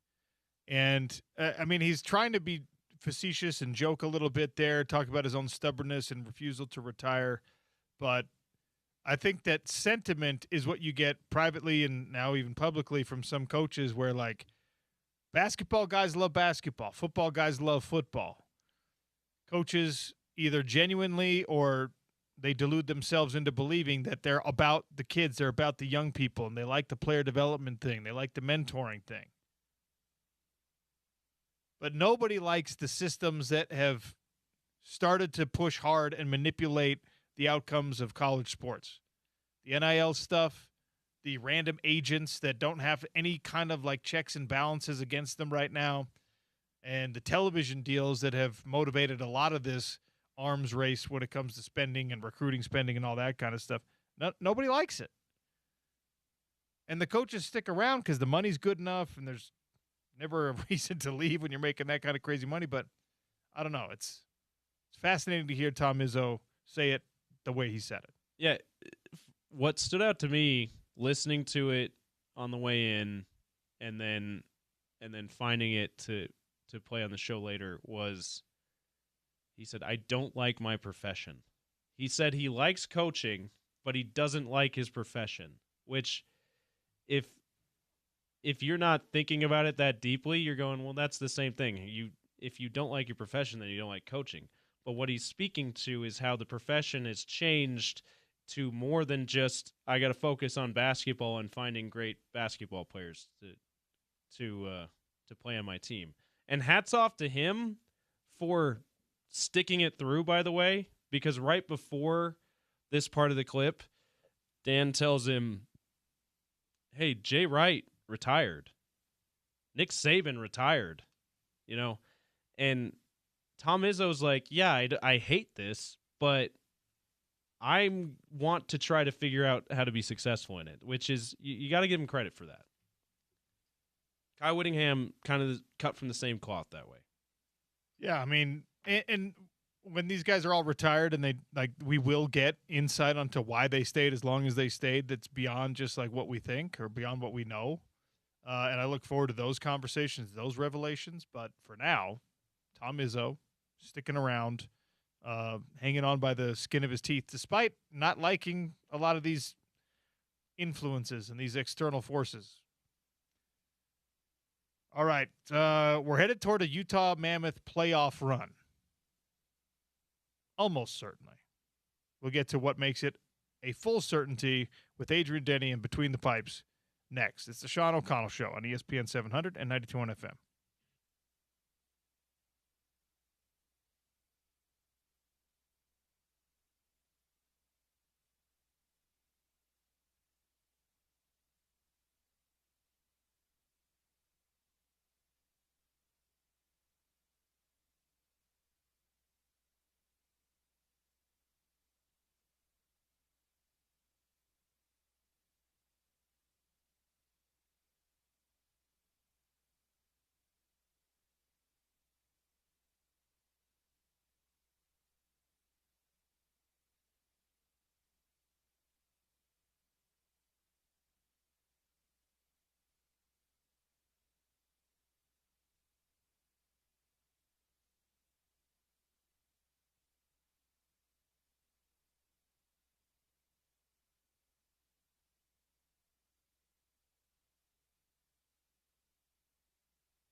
Welcome back to the Sean O'Connell Show. Welcome in Adrian Denny for Between the Pipes, brought to you by friends at Aladdin Industries and Valley Plumbing, Heating, and Cooling.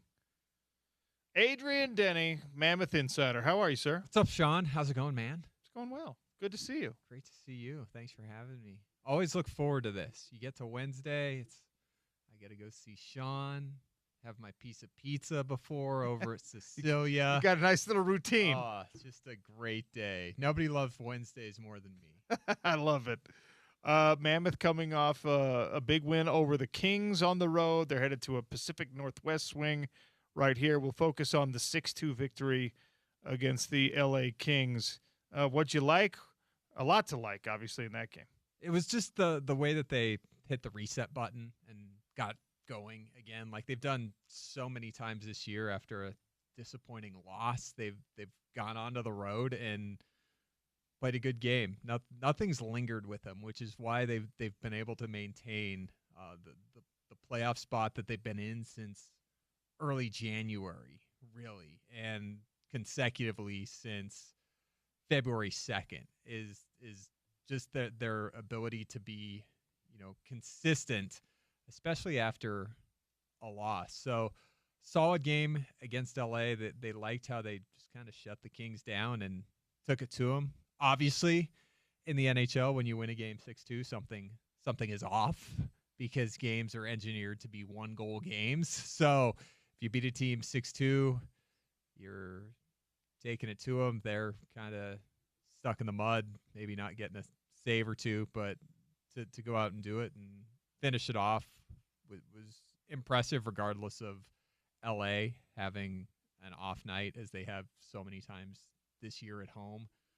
Last year they had the best home record they've ever had, and this year they're going to have the worst home record they've ever had. Sometimes you just can't figure stuff out. So LA was starting a big 7-game homestand, trying to get above the playoff line, and the Mammoth went in and took it to them, led for the final 57-plus minutes, tape to tape.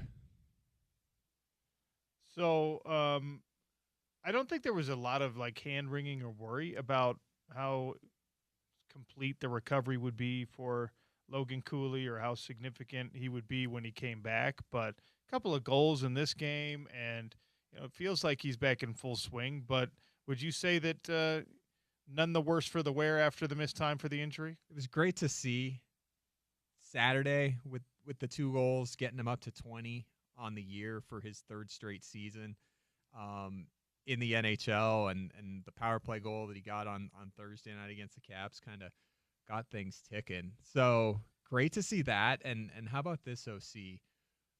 There are 4 active players in the NHL who have had 20-plus goal seasons their first 3 years and be American. Cooley, Austin Matthews, Jack Eichel, Patrick Kane. So that's the company that Cooley's in. And he missed, as you said, 28 straight games. And I think for him it's been an adjustment coming back, and head coach Andre Tourigny's been looking for that perfect combination with Gunther and Cooley. He put Kyle Yamamoto up with him to see if they could get some stuff cranking, and it did, putting JJ Peterka back on the third line with McBain and Carcone. So definitely just to see Cooley popping the puck in the net as he was before he got hurt. He was leading the team in goals in December before he got hurt. So to have 3 in the last 2 games is a good sign. Mammoth up to 6 20-goal scores. That leads the NHL.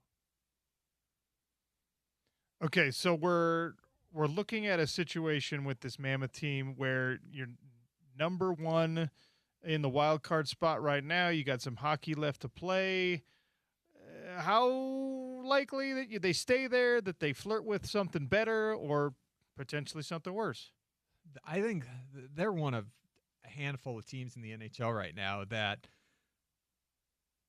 realistically probably are setting their spot in the first wild card with the 5-point lead on Nashville and the 6-point lead on the field of chasers. They've got a pretty favorable schedule. That game against LA, they've called it kind of the blueprint game. That's the game they want to play every single night. So I think they're comfortable in their spot to a point that I think, with just over 2 weeks left in the season, they're going to be able to manage the lineup a little bit, give some guys some rest. Potentially that game in Calgary on Sunday, April 12th, which is a back-to-back after playing at home the night before. Give some guys some rest. Manage Karel Vejmelka a little bit, but I think they're pretty solid. I think we saw them kind of go up and down in March because they were kind of solidified in that first spot. Nobody was really threatening. Nobody in the West was, rolled off a string of wins that put him, really into a threatening spot against Utah, which, you see that it's springtime, it's sunny, playoffs are on the horizon, less than a month away.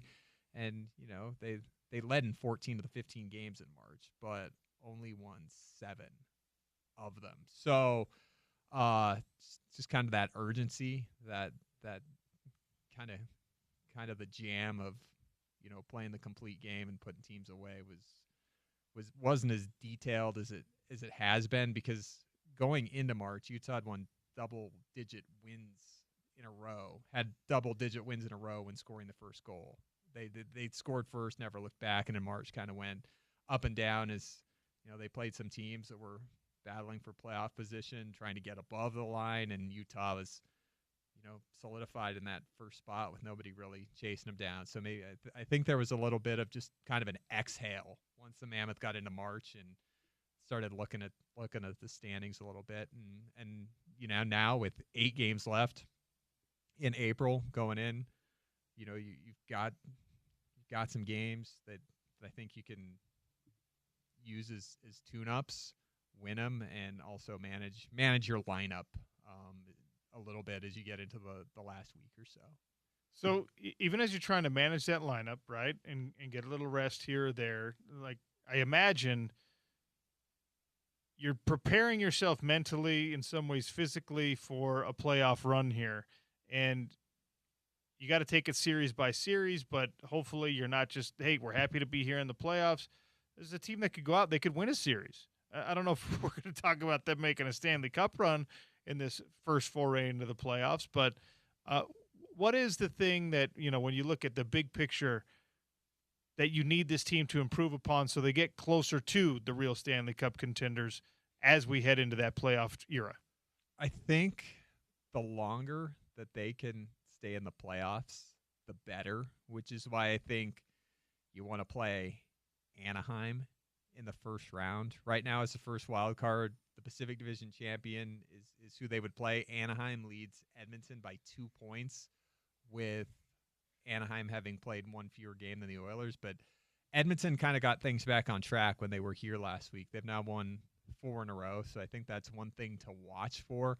Edmonton is a team that the Mammoth have never beaten. They're going to see them again on Tuesday, April 7th, less than a week when they return home. So a chance there to, give it another crack against Edmonton. They've led in 4 of the 5 games that they've played the Oilers. Just haven't been able to put them away. And Edmonton's kind of a team, as we've talked about, that kind of goes up and down. So if I think you really want the Anaheim matchup, a team that you've lost to in regulation once in 2 seasons, kind of cut out of the same mold as Utah, some young stars, but some guys that have made the playoffs before.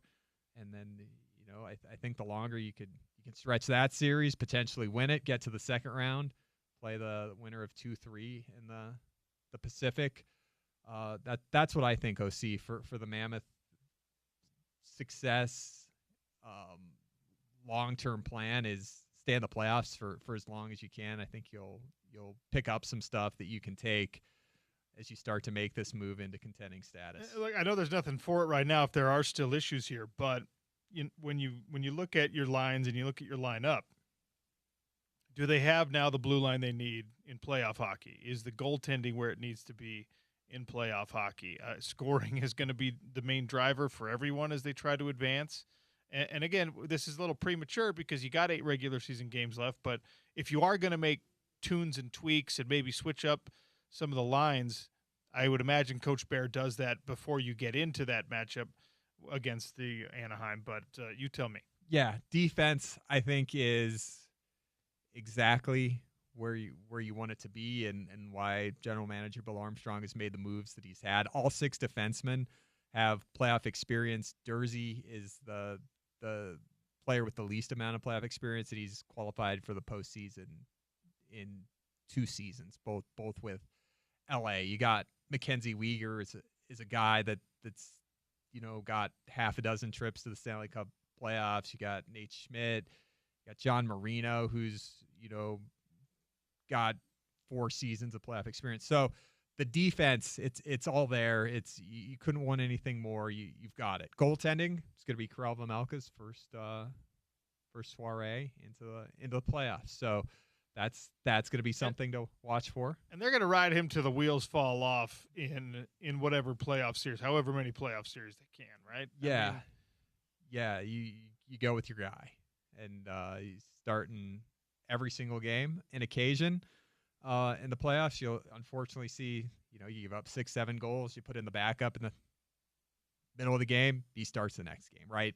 But the plan would be for your starter to go out there and ride. For the forwards, it's going to be, there's guys like Alexander Kerfoot who, have made the playoffs half a dozen times.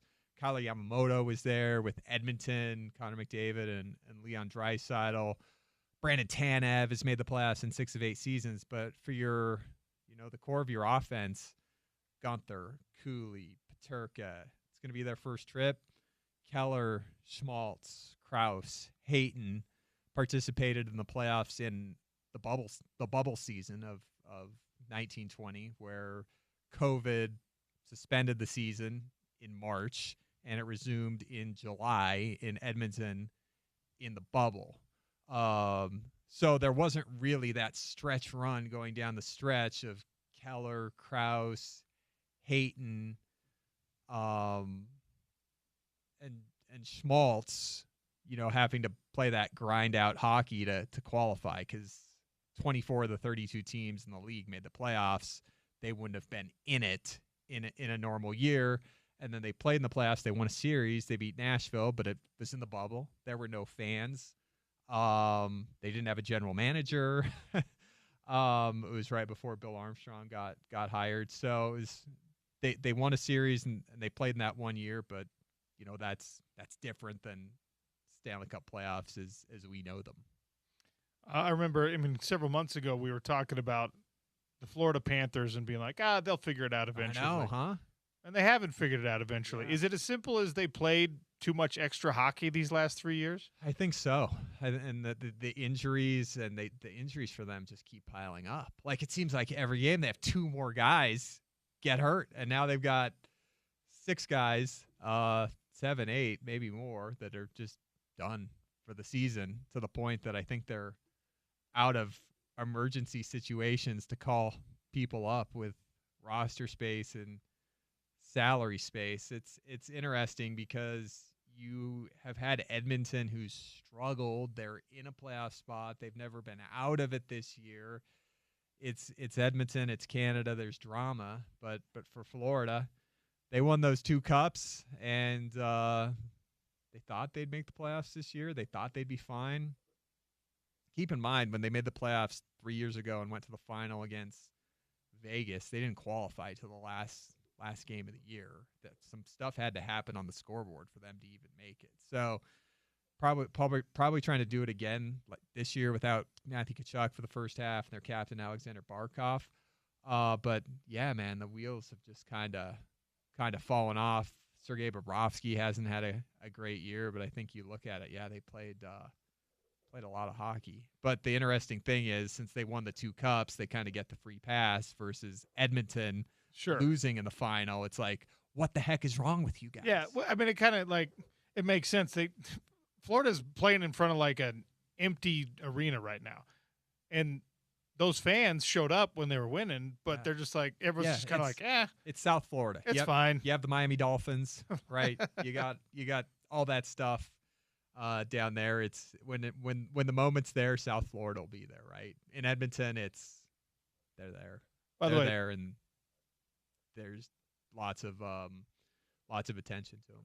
There's the Panthers scored 5 goals in the first period against Ottawa, which is nuts.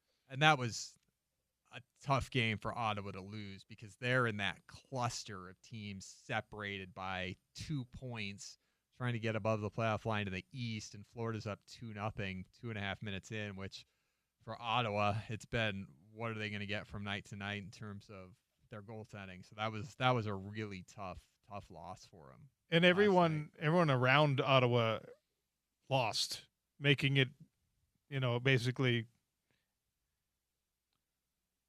an extra important game because you had those opportunities to grab the points and you didn't. But anyway, we're not here to talk about the Senators or the Panthers. Back to the Utah Mammoth. Well, it's more Mammoth adjacent, I suppose. We were talking about it yesterday. Macklin Celebrini is 19 years old and scored 100 points already this year. And he's only the 6th guy in the NHL to do it as a teenager, putting him next to, like, Hall of Fame names. This is someone you're going to have to deal with for the foreseeable future in the West and potentially sooner than later in playoff scenarios for this Utah Mammoth. And I know you're watching a lot of hockey centering on the Mammoth, but I know you've seen what the Sharks and Macklin Celebrini have put together, I think a little ahead of schedule. I mean, you look at the box score every single night, it's the first intermission, and he has 3 points. And they were in a playoff spot. I thought, honestly, in January, watch out for the Sharks. Like, that team with Macklin Celebrini, that's the scariest team in the West. And their D was, it was just okay. I wouldn't say there were holes, but just okay decor. Goaltending, I really like their starter, Yaroslav Askarov. And up front, they made that trade. They got Kiefer Sherwood from Vancouver, which is a nice goal scorer to add, and just consistency kind of down the stretch for him. I think just caught up to him. The thing I look at with the Sharks, like Macklin Celebrini, 101 points in 72 games.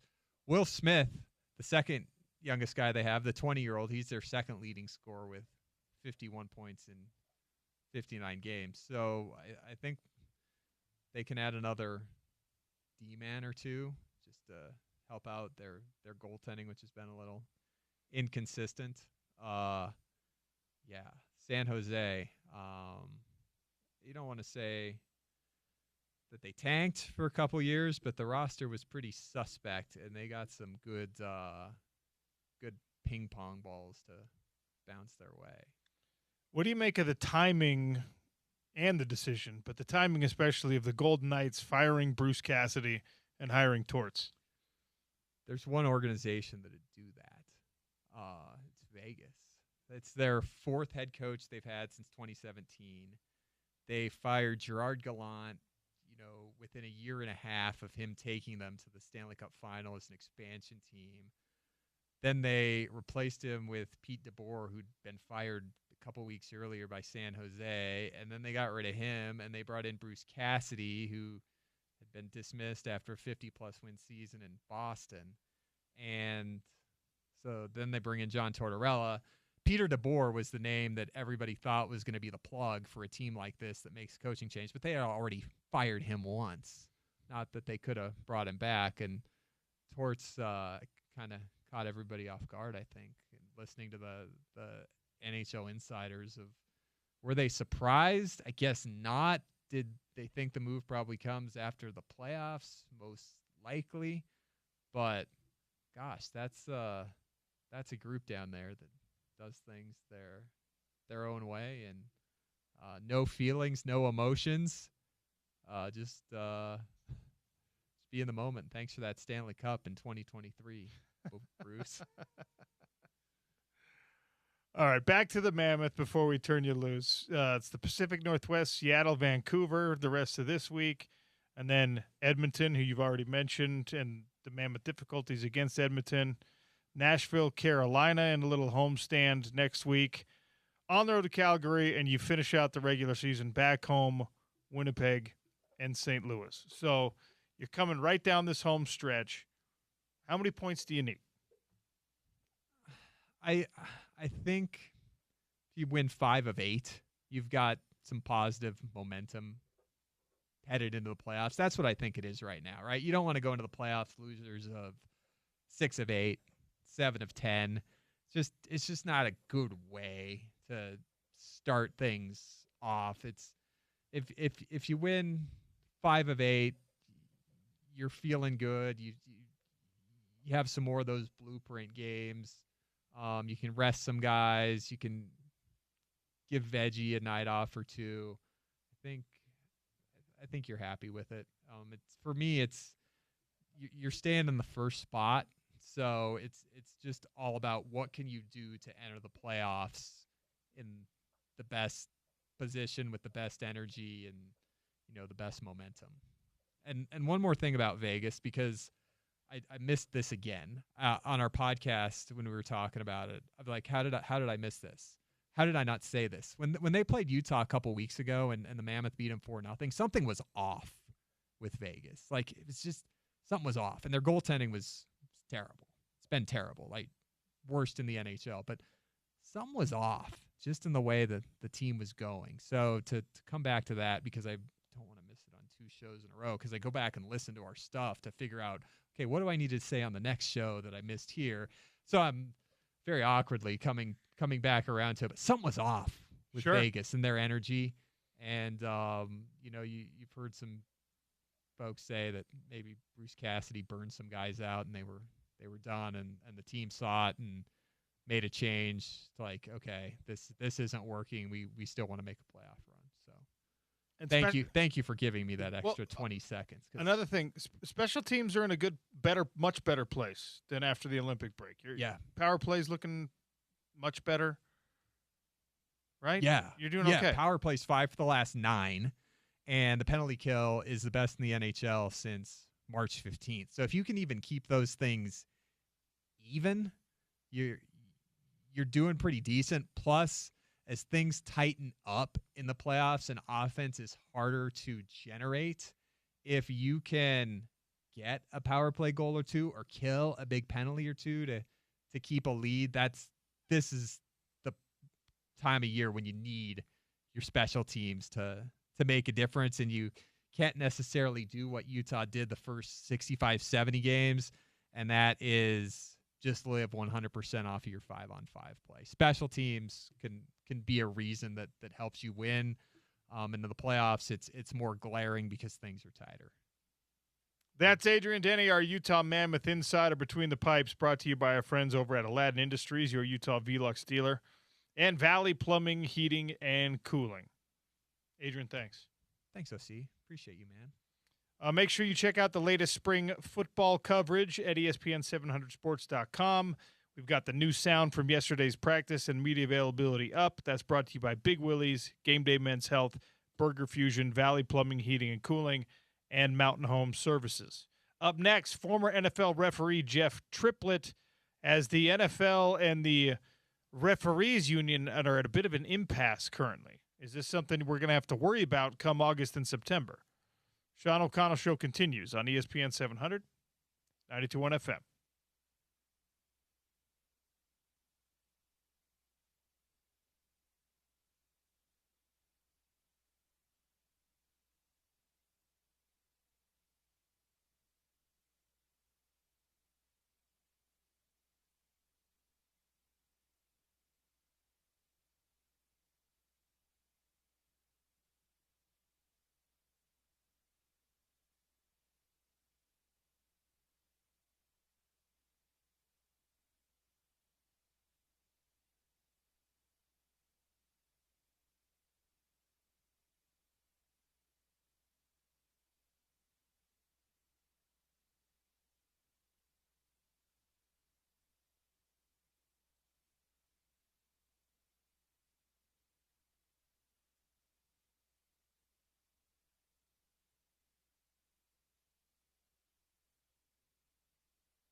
Got some trivia to give away Weezer tickets coming up in about 15 minutes. But before we get there, we're lucky enough to welcome Jeff Triplett, former NFL referee. The NFL owners and the Referees Association are at an impasse. NFL owners have been quoted as saying they're alarmed by the state of negotiations right now. And the last time the league had to go to replacement officials, it was not exactly positive PR for the league or the game itself.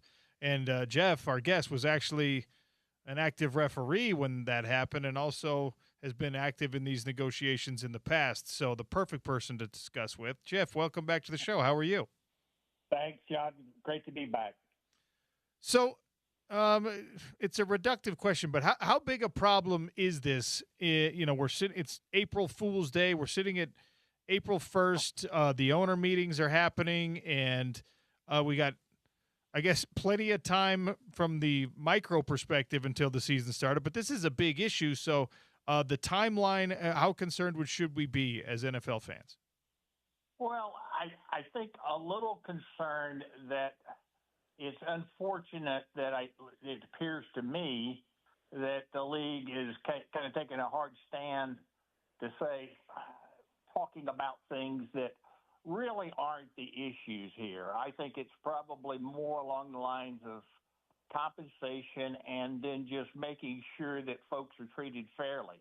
This idea that folks aren't being evaluated and the best officials aren't into playoffs and they don't get enough time to train. All that's garbage. If that was the case, they'd have a heck of a lot of worse problem than they have than they're thinking about having with having scabs come in and take over.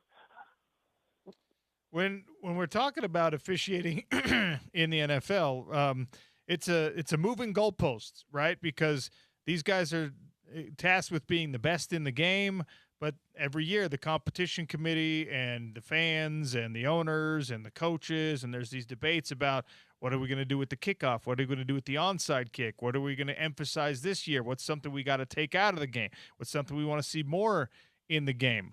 When we're talking about the task of being an NFL official with respect to changes in the game, how heavy a load is that for the Referees Association to carry? How much input do they get on these competition decisions? They're not really a whole lot. I mean, the one official from the association attends the competition committee meetings every year in February after the Super Bowl kind of thing to give some input. But basically, all this is done at the league level, and guys and the ladies are all studying even during the off season. I mean, it's this whole thing of we have what we call a quiet window, which is from the Super Bowl till May 15th. But if there's things that want to happen, they want to talk with folks and those kind of things, there are provisions in the current CBA to allow all this. So I think it's a lot of posturing, unfortunately, by the league, and I just wish that Roger Goodell and folks would come to the table rather than sending folks that really can't make the decision for the league that goes back.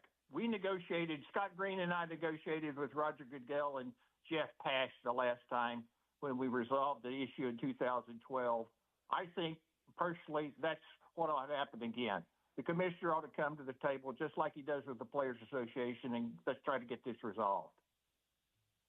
There's a proposed replay enhancements where, as far as I can understand it, it looks like the game day center, the command center in New York, the Death Star, is going to be able to weigh in on kind of everything during game day, called penalties, uncalled penalties, and that when you get to the end of a game, 2-minute warning and overtime, their influence is going to be more significant. Am I understanding this correctly, that we're going to centralize control of the games more than just allowing the crew to handle it? Well, that's exactly what I'm seeing being reported, that the owners agreed that that's what they want to do. But they needed something like that the last time in 2012 when they had their Hail Mary. But even then, even today, the league has some input out there. There's still mistakes. If you're just trying to create a video game out there, I don't know why we need any officials on the field. We don't need players. Let's just play the video game of this thing. The general, I guess, takeaway from the referees on replay, we're seeing right now in baseball where there's this outsized influence right now from the ABS, and I've never been a Major League Baseball umpire, although I was a pretty darn good Little League umpire way back in the day, Jeff. I'll pat myself on the back for that. But, you're having these people who are the best in the business get a computer turning over their calls, and I know these are all baseball people. They want it to be done the right way, and it extends to every official in every sport. There's a certain love of the game, and you're trying to get every single call right. We've allowed for so many years for some level of human error, and that's been major conversation on sports talk radio, I can tell you that. But, replay and technology's place in these sports is becoming more and more of a, I guess, an actual concrete impact. And we're seeing it excessively this year in baseball. Are we in danger, or maybe that's the wrong way to put it? Is it going to be that way in the NFL, or could it potentially be that way in the NFL also? Well, I think there's that risk that we get to is what do we want to have? Do we want to have video game and exact? And I think kind of what's happening in baseball right now. If if replay came into existence to fix the egregious error, or the error that everybody and their brother sitting at the bar could see, we missed that. Not the infinitesimal things you have to slow down to frame by frame, like the Gruder film, to piece things together. I think that's the challenge that we've gotten to with replay, is we can't fix everything, and we're going to potentially ruin the game, both for the participants, the officials, and the fans, because we don't want to see it over and over again. Something happen. Jeff Triplett, former NFL referee, for another couple of minutes here on the Sean O'Connell Show, as there's a bit of an impasse happening between the NFL Referees Association and the ownership right now. New official training is supposed to begin in about a month. What does that actually look like? How extensive is it? Is it are these guys getting in shape? Is it 2-a-days? Give me a sense of what official training looks like. Well, I'm not sure what official training would look like, but let's put it in perspective here. Is the very best collegiate officials are at the Division I, and I don't think that you're going to want to see the folks in the Big Ten and the SEC and the ACC and the Pac-12 see their best officials kind of go over and work for the NFL on a Sunday and not be available for a Saturday game kind of thing. So where are you going to go? Just like they did the last time. They had to go to much lower level officials. Nothing wrong with those individuals working at that level, but just the speed and the quality of the game is not NFL situation. So you don't get that from just watching videos things, and the teams don't necessarily practice at that level, even in the OTAs and other situations. They get that out there in the preseason and then in the regular season, and you don't have 120 some brand new officials come along every year in the NFL. You got a lot of experienced folks taking care of half dozen rookies or so that are coming into the league each year. I know that this is probably an immature stance on the economics of this in the NFL.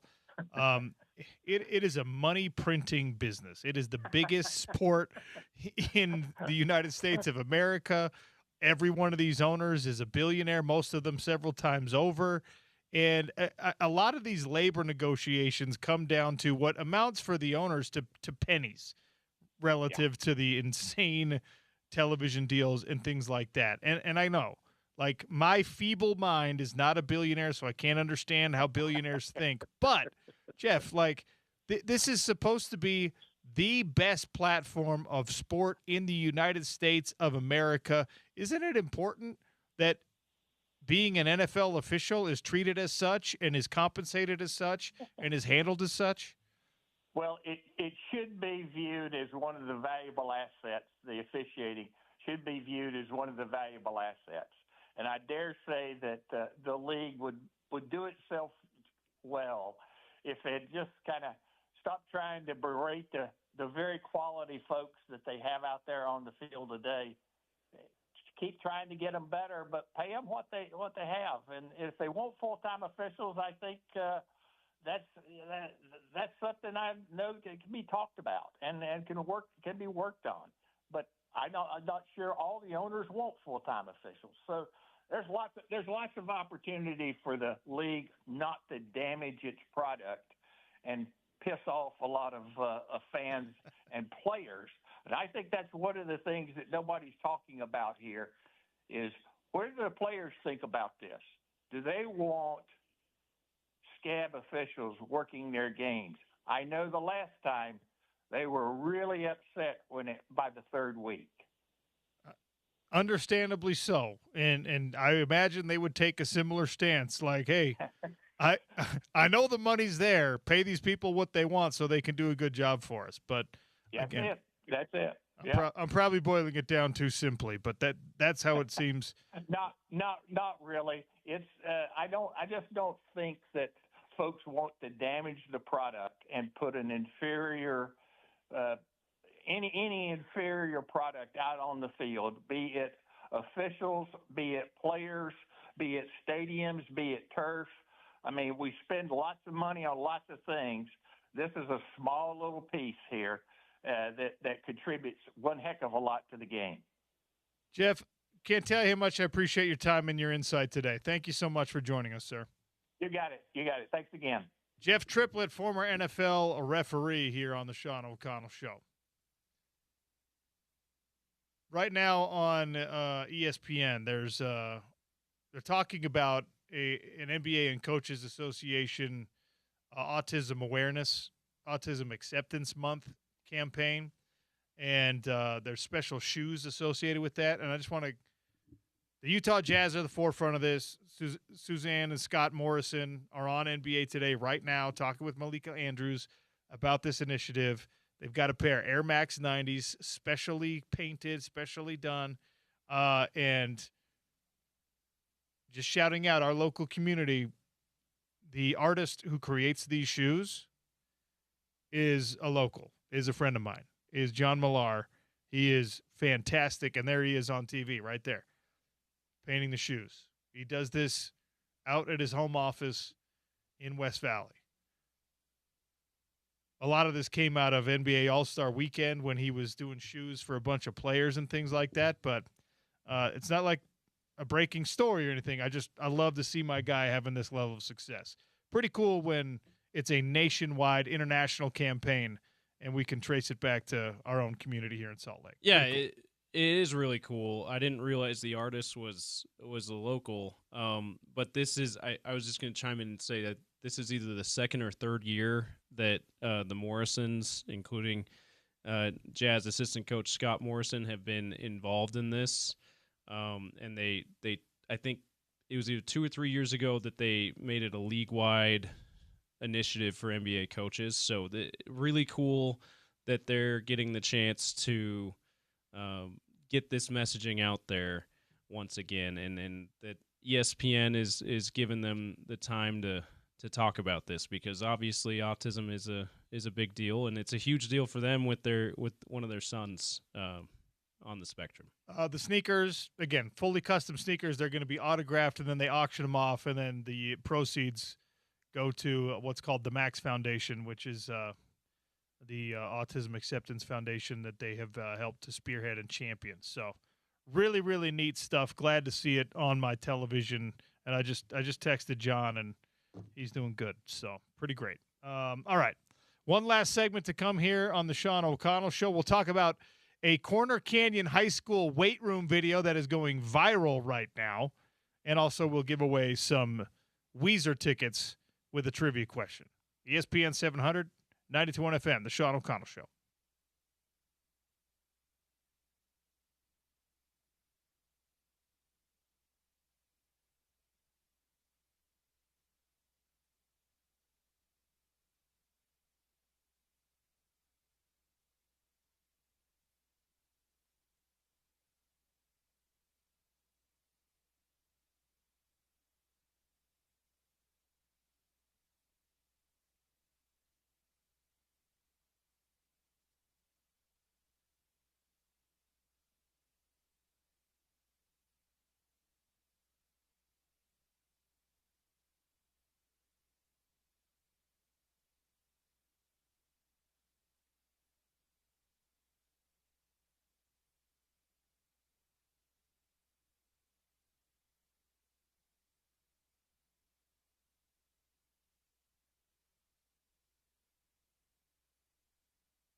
November 15th at the Maverick Center. If you could answer the following question at 877-353-0700. We talked about it earlier on the show. The nation of Italy has been eliminated from World Cup contention for the last 3 World Cups. And in each of those, the elimination duties have fallen to a nation that is not as crazy about soccer as Italy is. 877-353-0700. Name for me one of the last 3 nations that eliminated Italy from the World Cup, and we will give you a pair of Weezer tickets. End of the show brought to you by our friends over at Advanced Window Products, 801-850-9100, $2,500 off, 10 windows or more. Lifetime warranty on those windows. It does not get better than what you're going to get from Advanced Window Products. Beautify your home, increase the value of your home, save yourself on those energy costs with the air conditioner or the heater. Nate Orchard, Jake Weber, they'll take care of you. They'll hook you up. $2,500 off, 10 windows or more.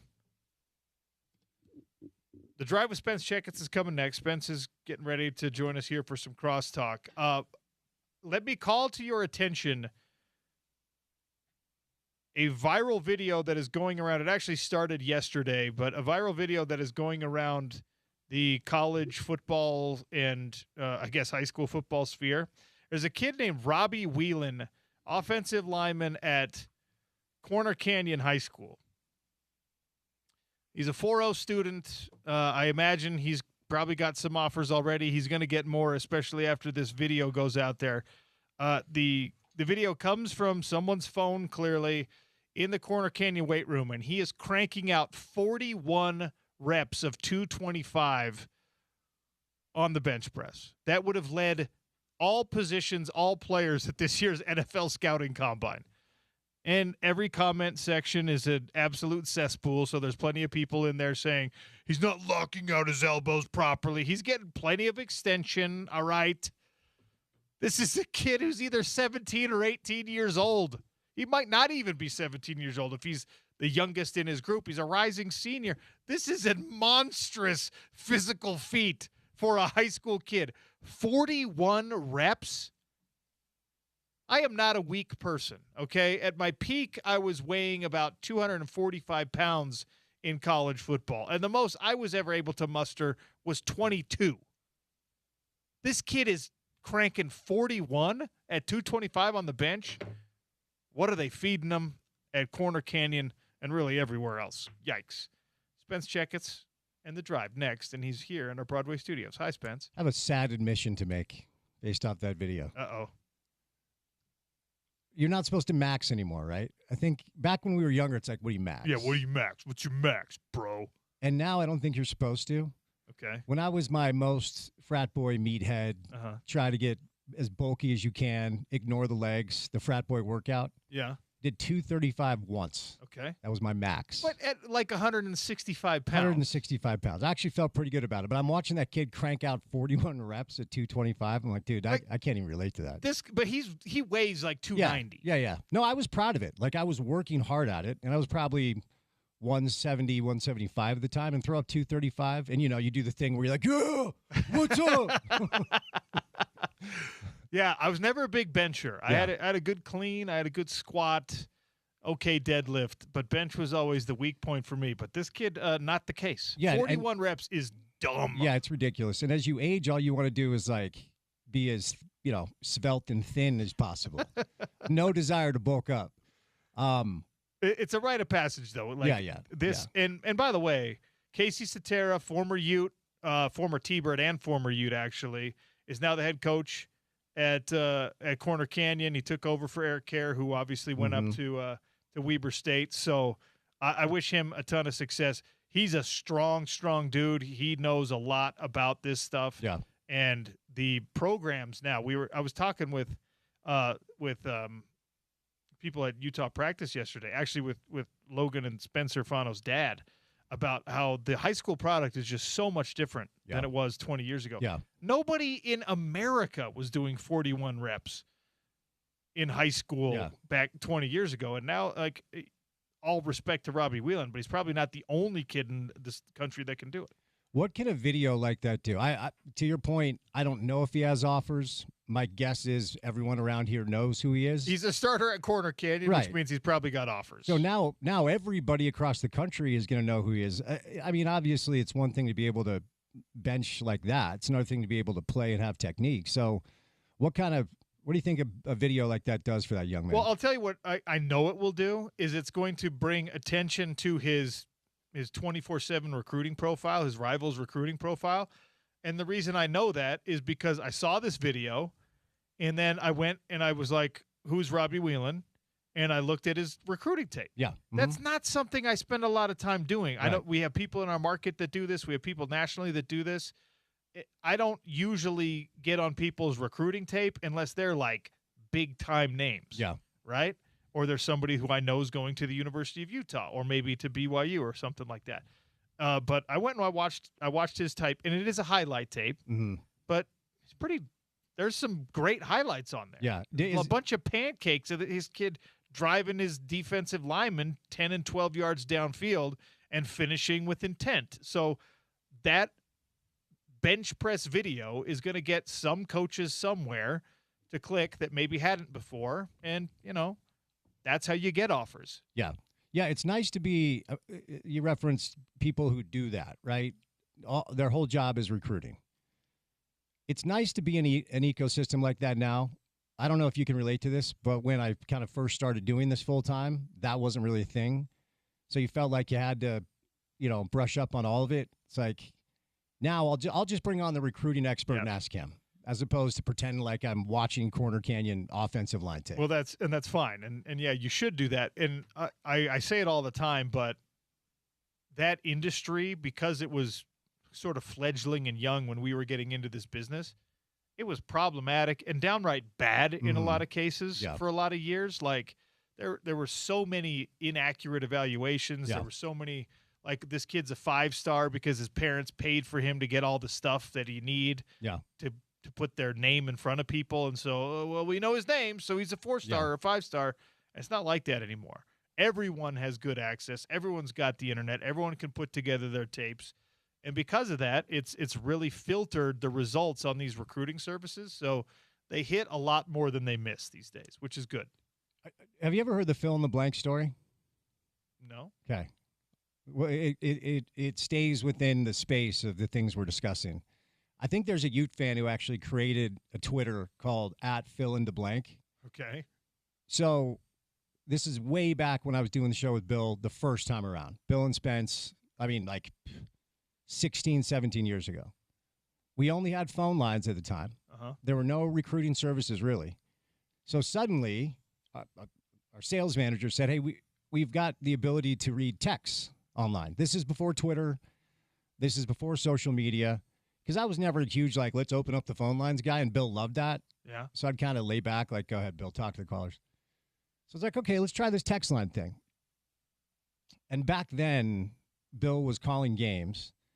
So there's actually a little serendipity now, because I had to do a lot of solo shows because Bill was gone a lot. I never wanted to do a solo show. Still kind of don't, but here we are. Okay? Do the thing. Here you are, however many years deep into it. I'll do the thing. Coming up on almost with our 8th year, which is wild to think about. So Bill was gone. It was like the second week we had the text line. And somebody sends in a text, Spence, breaking news, big recruit, big Utah football recruit. And I didn't pre-read this text message. I just decided to open it up and read it on air. You Ron Burgundy? Yeah, I did. I blew it badly. And it took me a minute to realize what I had done. And the text was like, this young man is 6'6", 290, runs a 4.1 40. I should have stopped there. Okay, wrong. Physically impossible. Indeed. Okay. And then reference some sort of ridiculous reps on the bench. And he said, he's out of Southern Utah. His name is fill in the blank. And I read it on air. And I'm like, okay, what clicked in my head first was the measurables. I'm like, wait a second, that doesn't sound right. Then I'm like, you idiot, his name is not fill in the blank. I got Homer Simpson, back when he used to call the Mo at the bar. Yeah, that's great. So I was like, dude, I'm Ron Burgundy. Proofread the text messages before you go on air. That's fantastic. That dude got me. You got me good. And it is April Fool's Day, so apropos. Yeah. And by the way, don't pull pranks. I don't have time for this stuff. Here's the least shocking opinion being shared. Well, come on. Spence has no time and no bandwidth for pranks. No, do you? I mean, it's funny. I'm prepping for the show, and I'm forgetting that it's April 1st, and there's this our BYU bro homies are like, AJ Devance is coming back for his sophomore year. I'm like, what? I'm like, damn it, it's April 1st. Yeah. And then some Jazz account posted that the league had docked the Jazz their first-round pick for tanking. I was like, oh, I got my opening. I'm like, damn it. See, I got by 5 stories while I was trying to prep today. Please stop it. Yeah. Do I sound cranky? Do I sound like I don't like fun things? You're becoming curmudgeonly. I can't. You're not argue old with that. enough for that. I'm getting there. No. Okay, thank you. You got to be past 55 at least. Okay, so I got some time. You're curmudgeonly. Because I can feel it creeping in. Yeah. I can feel it. I live up on campus, close to campus, and they're, Turn down your music. Yep. Or these kids will drive up the wrong way of the Butler Avenue Street to get to the frat house. And I have no room to talk with that stuff. It's a one-way. Exactly. Yeah. Put your garbage cans inside. Get them off the street. What is wrong with you? Yeah. I actually said to a kid not too long ago, be part of the solution. It's amazing. It's horrible. Can you name for me one of the 3 countries to eliminate Italy from World Cup contention in the last 3 World Cups? Man. Bosnia? Correct. All right. Yeah, that's right. They just did it. They just did it. Sweden and North Macedonia are the other 2. Of course, you know that. I rolled in yesterday. You're watching Ghana tape. I'm like, what are you doing? We're grinding, dog. You getting ready for the World Cup? We're grinding. It's kind of wild, and I don't fully have the grasp, but like, so my brother served his mission in Italy. He's a big Italian soccer fan. 3 straight World Cups, like Italy not making 3 straight World Cups, it's not a perfect parallel to say would be like the U.S. not qualifying for basketball in the Olympics, but it's not that far off. Kind of that. You know what I mean? Yeah. It's pretty wild that a powerhouse like that, won World Cups in the past, can't even make the tournament now. It's really, really strange. Yeah. And if we were doing sports talk radio in Italy, it would be story number 1 of the day. It would, and forever. Who do you got in the World Cup this year? You know, I think that Team USA is going to pull it off. I actually don't. Yeah. But you know why? Because we keep saying this is the most talented squad we've got. Most talented squad we've ever had. Mm-hmm. Don't ever do that. Yeah. Who do you like in Group H? Spain. Yeah, I agree. Well, I don't even know if they're in Group H, but I think that's a safe bet. I think the French are the favorite once again this year until they surrender, per usual. Dumb. Yep. Mm-hmm. Watch out for Cameroon, okay? Sleeper team. Sleeper team. Sleeper team. Have you ever actually watched a World Cup, like sat down and watched matches? Yes, I actually. It's pretty cool. That's really the only time, forgive me, MLS honks out there, it's really All 4 of you. It is the thing that gets me into soccer. Yeah. Like you know this about me now. I get caught up in whatever like the Olympics. Yeah. I love the Olympics. Yep.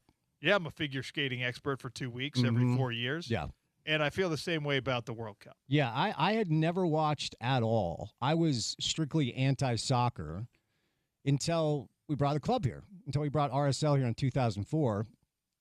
And the first World Cup after that was 2006. And so I had a lot of people over at the club like, hey, just watch the World Cup. If you want to understand what soccer means to people, watch the World Cup. And I remember the first match I sat down to watch, 2 pretty nondescript countries. But the opening stanza, the camera, they're playing the national anthem of the team.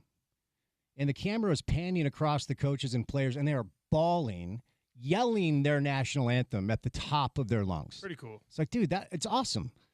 And, you know, the fans that get into it are our fans. What is it? Sam's Army still, those dorks. I think that's what they call themselves. They build their entire identity around the soccer club that they cheer for. So excited to have in our region. I need to inform you, if you're listening, that Spain is actually in Group H. Well, you knew that. But. And I definitely knew that when I threw Spain out there. Well Wow. done. Well done.